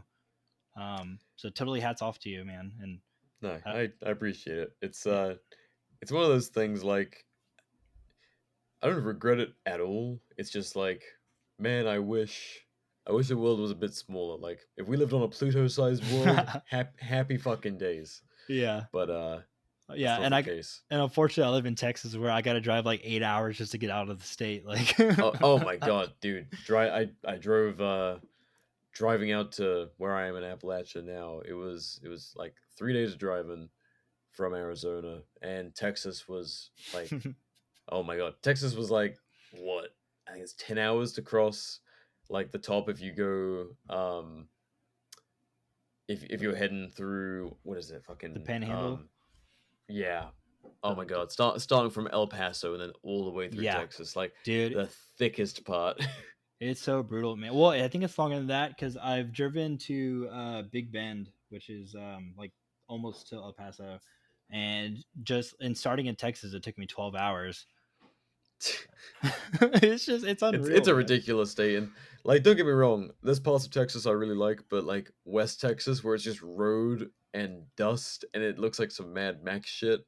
Like, Yeah, it's a vibe for like 15 minutes tops, and then you're yeah. like, oh my god, what the hell? This place is like the land that time forgot. Yeah. Well, it's a vibe for me because like seeing a different like landscape in Texas is cool because Houston's just like absolutely flat and just boring. I say it all the time, like what the shit that's going on in Ukraine right now, like that trench warfare, like that would be Texas. Like that would be the Yeah, Houston area and it would be god awful and miserable, like because there's no elevation, no landscape, nothing. It would just be yeah, god awful. flatland, drones, and trenches. Just the fucking nightmare of it all, right? So yeah, when I go out to West Texas, it is nice because there's mountains and like it's dusty and rocky and it's cool.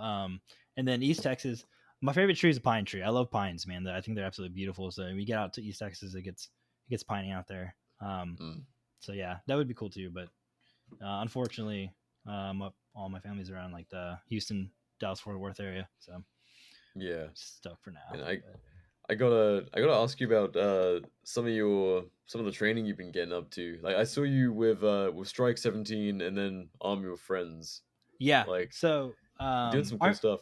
yeah, so arm your friends.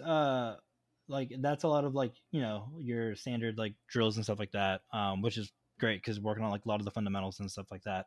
Um, dude, Strive 17 takes it to an absolutely different level because you're actually out in the field. Like we set up an Overwatch position. Um, and like it's one thing to read about it. I've read so many like field manuals and just tactical books and stuff like that, but to actually get like eyes on and like see what things actually look like in like the real world. Um, you can't like it's this experience that actually truly matters, right? Like everyone talks shit about the guy in the college class who finally goes out to the real workforce, and it's the practicality of it is like it's the experience you get. um and I know there's a few places that do like actual like real world like tactics and stuff like that. um but yeah, Strife 17, like the way he does it, it's cool. I I love how brutally honest he is, like in his assessment of kind of like, what people talk about and what people are like training and stuff. Because I mean, we need, like, honestly, uh, when you're a citizen rifleman or whatever you want to call it, like, an individual training, um, your time is pretty precious, and Hmm. I think that's something people really don't take into account enough. Like, it's great to get out there and chuck a plate carrier on or a chest rig and ruck or whatever. But it's like, Hmm. okay, what are we learning? Because like you do need reps.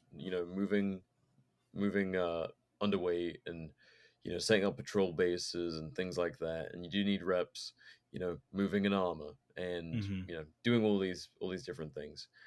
But like I think what a lot of the more specialized, experienced dudes are starting to do, like Strike 17 and Redbeard Tactical, they're really starting to like put up a mirror to a whole lot of people and being like, okay, like, are you having fun? Which is cool. It's cool to have fun, but Hmm. like, Yeah. are you trying to get better, or are you trying to have fun? Because these Right. two things look very different, and Yeah. you start to see it in shooting groups that really put the time in. Like, you'll have people who, they might have a little bit of main character syndrome where they're like, oh yeah, I've got the pack, I've got the rifle, I've got the kit, I'm that Hmm. guy. It's like, you need to get out there and realize you fucking suck and you know nothing. Yeah, like how And far can you actually go in all that? And once you actually make contact, like you can practice Battlefield or Battle Drill 1 Alpha on the flat range all day, but actually like being in a terrain and utilizing it properly, like oh, yeah. that's because you were out in Arizona with Strike 17, right? Yeah, uh-huh. Man, Yeah. I miss Arizona so much exactly for that because there's so much public land and terrain that, like, I mean, there's hundreds of miles of desert up for grabs, and Hmm. you can have a different training experience like every time. Every time. Yeah. And I've flown out there twice to go train with him. He's been down here twice and I've flown up there twice. And absolutely worth it every time. It's a different training experience every time. the landscape changes, like yeah, and he's always got something big planned, um, and it's always new. It's not like you're gonna repeatedly be on the same set of terrain where you get accustomed to it and you kind of know what to look out for. It's a different experience. So the stuff he's been doing has been really cool. Um, yeah, it's real world practical Yeah, for sure. which I think we need a lot more of. Yeah. But then the Army of Friends guys, how'd you get linked up with them? So he lives in Houston. And I think once I realized he was in Houston, just kind of hit him up one day, and he came out one day for a photo shoot, and we walked around downtown and kind of did my typical page stuff. And then we got pretty cool. Well, I've done some stuff for him, and he's done some stuff for me, and he came out to my birthday party and stuff like that. So like we're actually like we're cool. But just through Instagram, nothing crazy. Yeah, yeah. I mean, for people that don't know, would you mind kind of letting them know what Goonicidal Tendencies, like the page, is kind of started with? So I mean, so yeah, it started out where honestly, I think I was just really angry, like a lot of people, and I was like, you know what, like they're trying to go after guns and stuff like that because this is like right after the Virginia rally and stuff like that. I'm like, I'm gonna go exercise my rights like within the city and go stand around with like a plate carrier and a rifle in public, and start doing that thing. And then I met Mothman. He worked at a bar and had a combatant co shirt on, and he was like, oh dude, like he's like, oh, let me follow you on Instagram. And I give my Instagram and he's like, oh shit, I already follow you. And I was like, oh, okay, fuck yeah. Like this is Ah, badass. So, I thought he was a Fed for the longest time, as we all did back then. I thought everyone was a Fed. yep. Um, and then, one day he was like, hey man, like, he's like, I used to be a photographer. Like, let's go out in the city and like, we'll get some shots. And, of course we were both just extremely angry. So now you got two angry people like doing this whole thing. Right. And yeah, initially it was just going out and like exercising your right as like carrying around a rifle, whatever, in public, and just making that Guerrilla statement. photography. Guerrilla photography, yeah, yeah. Mothman coined that term, and yeah, it's cool, man. I've seen it used a couple times on Instagram, and it's cool to kind of know that like we kind of coined that term and like got people thinking that direction. Oh yeah, Yeah, I man. mean, me and my lads are just out in the woods doing that kind of stuff. Like, and then we see you guys downtown in Houston. It's like, oh fuck! And it was right Yeah. around the time when no one knew what lockdowns meant. Like, okay, Hmm. are they gonna be fucking checkpoints leading out of cities? Like, what are we dealing with? Are we gonna be stuck in cities if we're in them? And it was cool to see you guys getting spicy with him, being like, yeah, dude, these people are out here. Fuck you. Yeah. Well, it's like, yeah, it's about showing the presence of force, right? Like, not that like I want to like be force or like create conflict, but it's about just knowing that it exists and like people are out Yeah, there and like willing to go out and actually do what needs to be done. And right now it's just, yeah, just the presence of force. Um, yeah. yeah, just trying to keep that up. And I've seen a lot of people get motivated over the years, and even people who were like kind of afraid to like carry or anything like that. They're like, dude, I was afraid to carry, but you're standing in the street with a rifle. Like he's like, ever since that, like I've been carrying my gun around everywhere. Like, yeah, it's cool, man. Like you never know how you're gonna motivate people. And I didn't come into this for any reason, any particular reason. Initially I was just trying to like that was my outlet. But like I said, like I feel convicted to be here, and I've seen good come out of it, and I'm just happy that like God has given me something to that's helped to motivate others in certain ways, stuff like that. So No, it's huge to, like, whatever you're up to, if you can get people out of that feeling of being in a slump and kind of give them a more positive life direction, like really whatever that is, as long as it's not, infringing on someone else, like happy days. There's so many people that need um a lot more purpose and direction because society has kind of reduced the value of having direction. So kind of yeah, reacquiring that and putting it towards good, like raising other people up. I mean, there's so many people like, and this is not to toot my own horn, because it's absolutely, um, you know, on them. Like a lot of people, because I had whiskey, um, whiskey and rebellion when Yeah. he first was about on Instagram. He's the one that got me into feeling like, oh, I need to kind of preach all this stuff too. Hmm. And he kind of gradually bowed out and got quiet and is just kind of chilling and doing his own thing now. And you know, I back when I was a lot more vocal on Instagram and kind Hmm. of doing my thing, um, I saw a lot of accounts start to pop up, kind of, maybe inspired by what I did, and some of them telling me about that. Now that I've cooled off and I focus mostly on doing the podcast and stuff, it's nice to see it's like a hydra effect in return to Hmm. what we were talking about earlier with the government being a hydra. Like with us, like you get one good propagandist and he spawns five, and each one of them spawns five, and pretty soon you've got a whole network of people just like sharing thoughts that are pushing people towards a healthier way of living. Like, I mean, I Yeah. credit Whiskey and Rebellion, Anti-State, like a lot of those dudes who've been Hmm. around for a long old time posting about this stuff, and it does make a difference. Like, Yeah. I never take that for granted. I don't think it makes any of us special. It just it's nice that we're able to, for all of the ills of technology, we're also able to kind of reach out to other, young lost dudes and women too, who kind of need to hear an alternative voice, and somehow able to find one of our various flavors and think, oh yeah, that makes sense. Yeah. And I think it is really important to like maintain that idea that like we are not special. Fuck no. Because Fuck because no.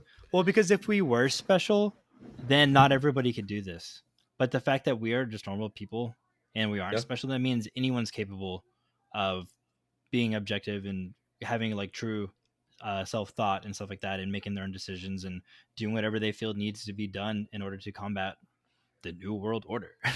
So, Yeah, and helping people, think for themselves and all that good stuff. Like anyone mhm, can anyone can propose an idea and convince others. Like it's not, people can be especially good at it or whatever, but anyone can do this stuff. And I mhm, I encourage anyone who, feels like this stuff needs to be shared to take it on in whatever way they can. yeah, Doesn't have to be a page, doesn't have to be being the annoying friend, but just living by example and doing what you can in your little part of the world, mhm, it makes a massive difference. Just yeah, planting seeds.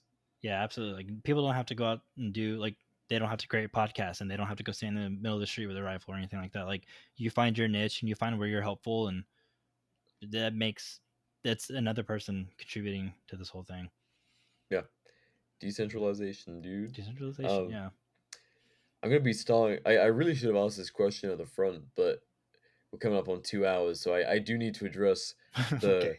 the goon elephant in the room. Yeah. But Uh-huh. Uh-huh. how do you feel about the name, like years on, now that everyone like was Has moved on. like, oh yeah, yeah, because like the whole goon thing, it was fun. Like fuck you, I Mhm. just like the whole book thing was fun. I don't give a shit. Fuck you all. It was everyone was laughing at this shit at one point or another, or using the Yeah. terminology or whatever.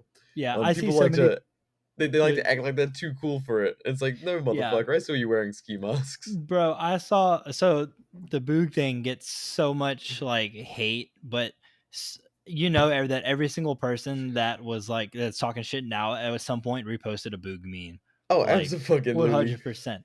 And I know like a solid 80% of you had Hawaiian shirts. Fuck you. Yeah, or thought it was cool at some point, right? Like you thought something of the Boog movement, even if it was just a meme, you thought it was cool. So like, yeah, let's get that one out of the way.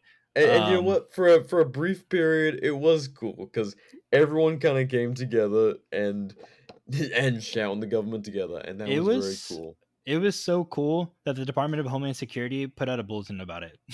Yeah, The that's pretty cool, guys. It's so cool that the FBI got with social media to ban every single person that was posting Boog memes. Like they went on a full-on offensive to take down every single Boog page that ever existed. So yeah, it did something like Yeah. 100%. Did it get lame and dumb and co-opted like pretty early on? Yeah, Abso-fucking-lutely.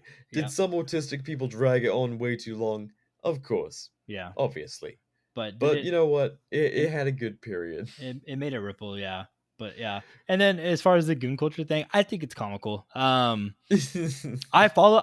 do follow most of the pages that like post like the goon memes because it's funny. I see myself in some of the stigmas. I see myself in not all of them, obviously. I do drive a Raptor, so and I Yeah. do have nods, but other than that, it's funny. I think it is good to be able to laugh at yourself, um, but not to say that I'm special or that I'm different, but I do kind of separate.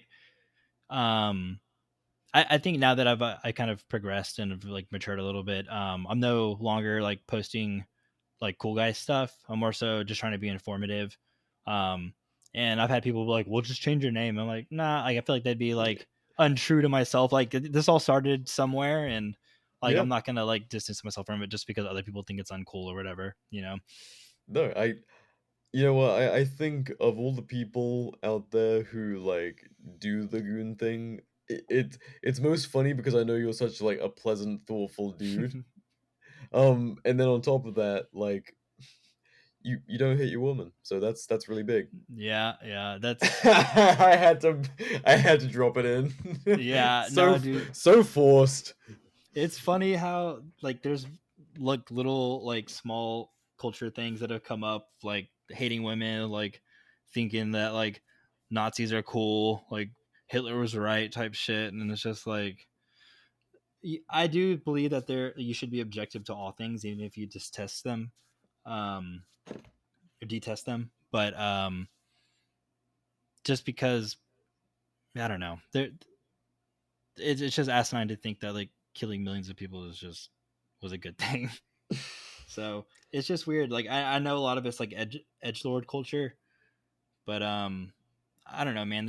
You got to be like practical about things and actually like I don't know have some like true logic in all of this. 'Cause- Lot of lost dudes out there just like basically throwing shit at a wall in terms of what their values are and hoping something sticks. yeah, And it's like just like grasping at some sort of power, right? Like I think trying to identify with something to that magnitude is just trying to feel some sort of power in this world, which I think a lot of people do. And I think most people do. I think most people want to have some sort of control over their lives, and that's what makes them feel like they're in control. But I think the kind of chaos in it and being able to roll with those punches is more valuable than trying to hold on to some dead fucking ideology. I mean, beyond that, like so many people these days have been like they spend so much time trying to tear things down instead of build things. And Yeah. I think that mentality and that capability kind of lapsing is one of the worst things that's kind of happened to people is like where is your desire to build something that's better than what else is offered out there? Like if you know, some things need to be torn down, sure. But Hmm. like, okay, what have you done by tearing Yeah. it Well, down? what's your plan for after? Like, Yeah. it's one thing to say tear it down, but like if you don't have something positive at the end of it, then it, it's just detrimental. Yeah, you left us in rubble. Thanks. Yeah, yeah. Which I Don't feel like boomer don't culture left us yeah, in don't rubble.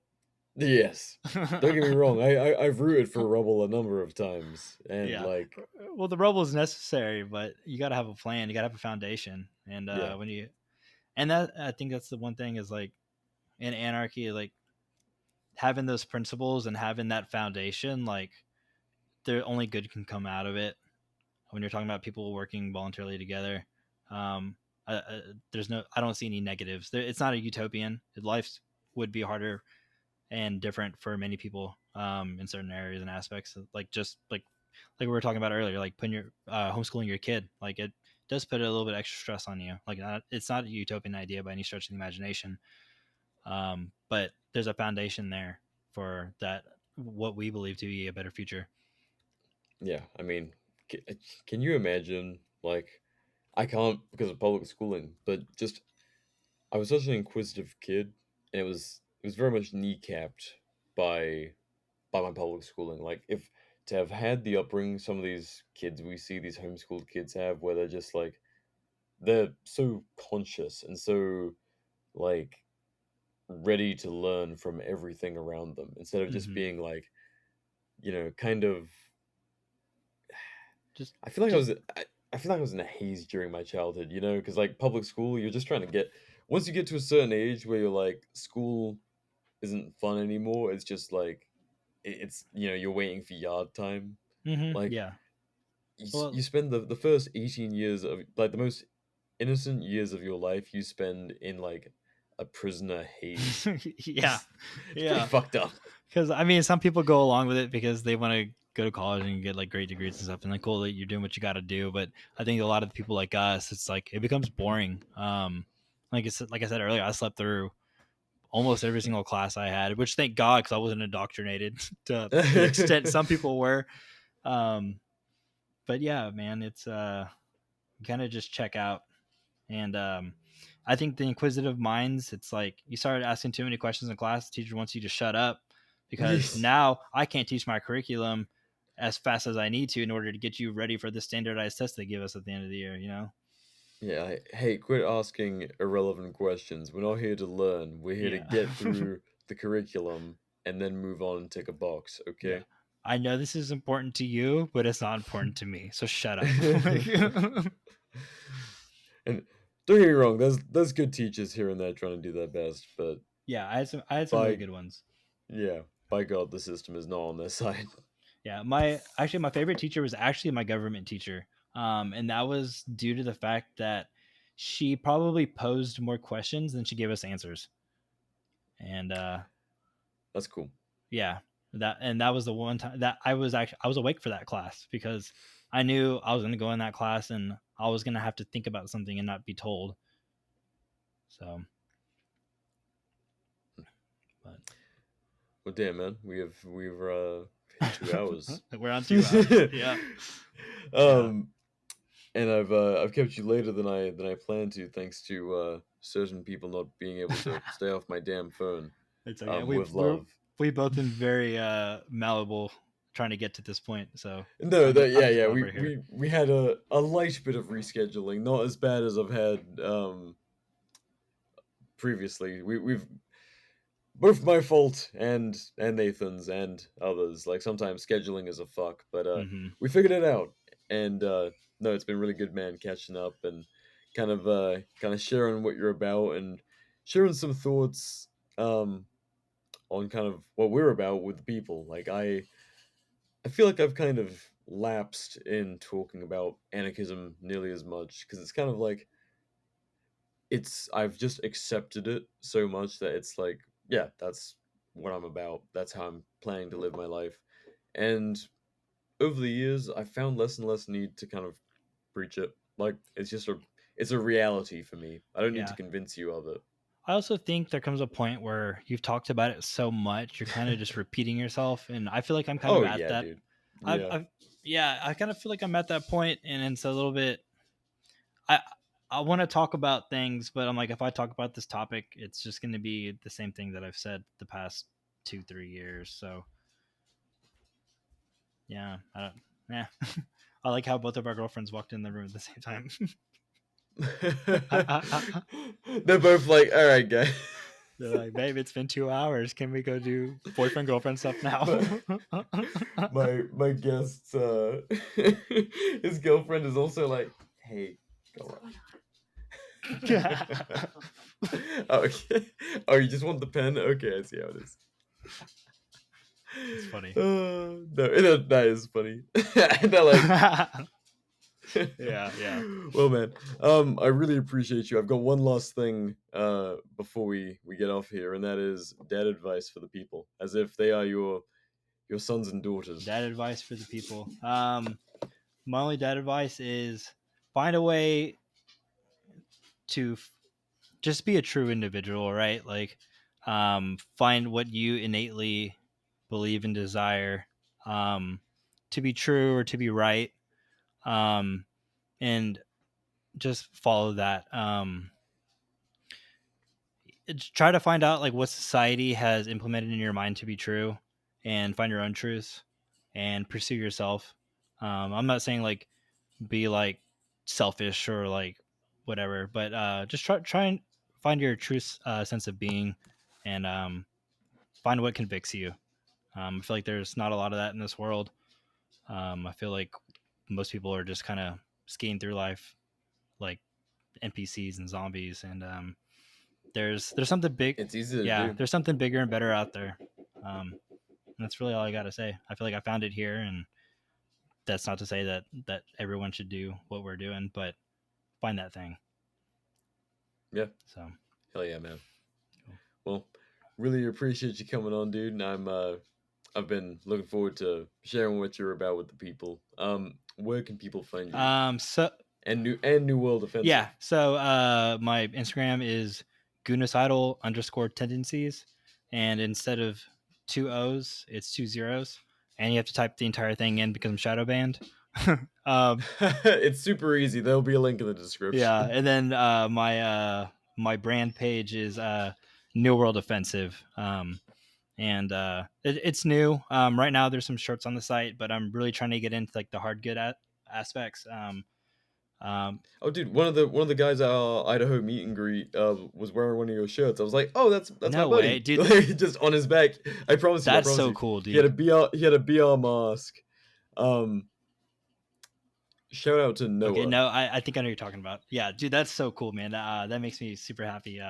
Because I try to say it's not a brand, it's more of a movement. And like I said, like what I try to do is like, yeah, I make a little bit of money on the shirts, but what I'm really trying to do is give people like practical and usable goods at basically cost. When it comes to field manuals, like I don't make $1, and I got some other stuff coming soon. I don't know if I may have you take this out because I don't know if I'm ready to like tell the world yet. Oh yeah, no worries. But I'm working on making like technical setups for vehicles. Oh hell yes. Yeah. Oh, I was talking about that like today and yesterday. I have a little I'll bleep this for privacy, but I've got a little that Okay. needs it's a little like beaten desert rat. Actually, you've probably seen it. I don't know if I have. Huh. If it was at the mansion, then there were so many cars there. Yeah, that's fair. That's fair. Yeah. But that thing needs a little mount. So that's funny that you bring that up. Well, give me about a month. I got a shop here in town that's like CAD designing and doing all the machine work on it, so it should come out like real spiffy. Is it you're gonna be able to have something where like it can lay flat in your truck bed and then you can like pin it? Not that exactly, but it will be like a quick deploy type system. So like you could drive to a range and set it up within like a minute. That's like the whole idea behind it.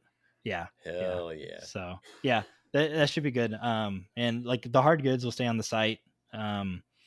So yeah, we got some good stuff coming, and I'm just trying to give people stuff that they need. I do need that. Yeah. Well, I want to get into like kind of homestead and gardening goods at some point too, because like, you know, we're talking about decentralization. The offensive is decentralizing, being able to defend yourself and decentralizing.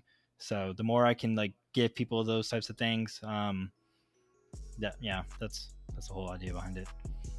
I love that, man. Well, we'll put links to both those in the description. But yeah, man, really appreciate your time, and really good catching up.